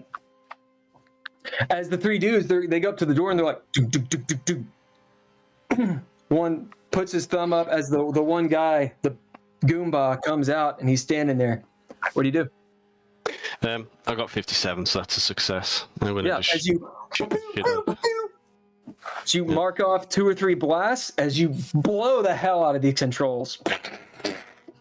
The light on the inside, like ding ding ding ding ding ding, like blinks and shit. Just as you're shooting, you hear the guy up front say, "Kong, Kong, Kong, open up, pal. Mr. Fitz wants to talk to you." Which is Mr. Fitz. Who's Mr. Fitz? Boop, boop, boop. Unfortunately, you don't actually know. Yes. But Jackson and Mark Zero do. As they all pull up their guns, he's firing at us. As they like duck, and one of them like clobbers Mr. Fitz into the wall. Glenn, what are you doing? You've shut down the reactor. What do you see? You see it has like 4 minutes and 45 seconds left to juice. To cycle. I'm going to go find a better hiding place. Okay, where you go? I think let me see the ship. Actually, that's not true. I'm gonna go to a drop ship. Okay, you got to go all the way past. So I got to go all the way past everybody.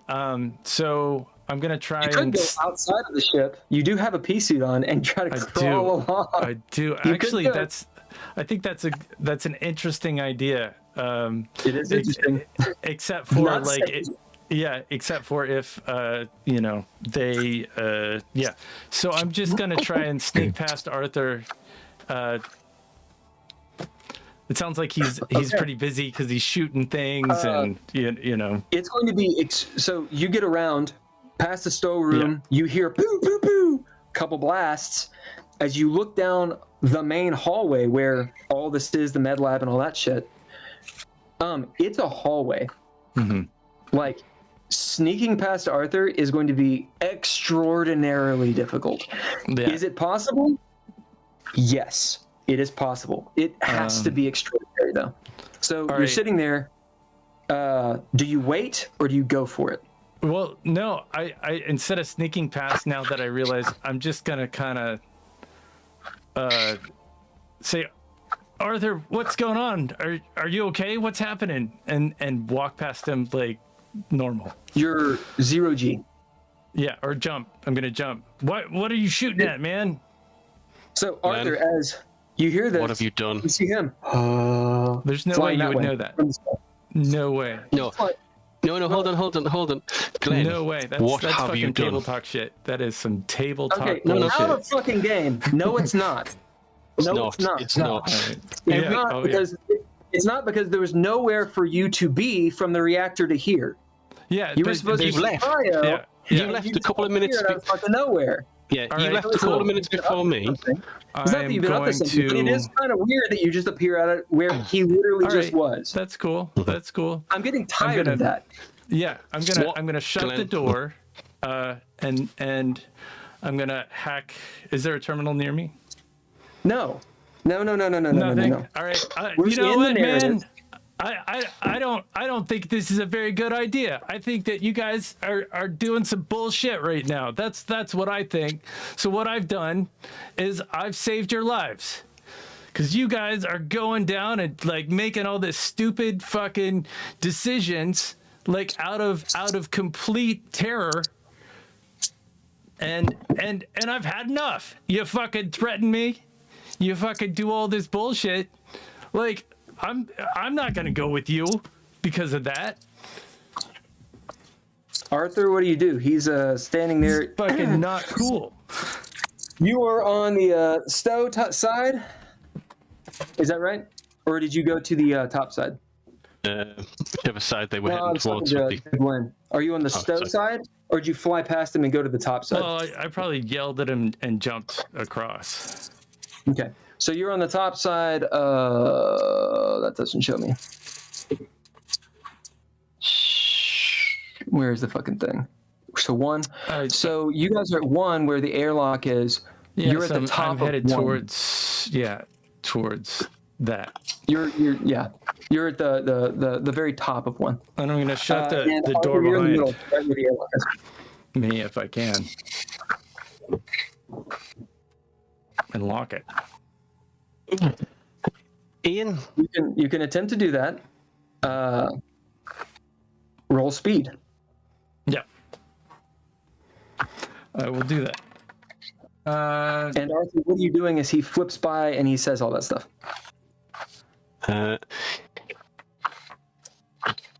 Ian, I failed. Ian, can you inform me of anything that's been changed through any terminal in the last few minutes? Fucking bullshit. All right, that's cool. Ian, would you lock all the people out of control? That's it for tonight. We're going to we're gonna end the game here. It's fucking bullshit, is what it is. It's fucking bullshit. Okay.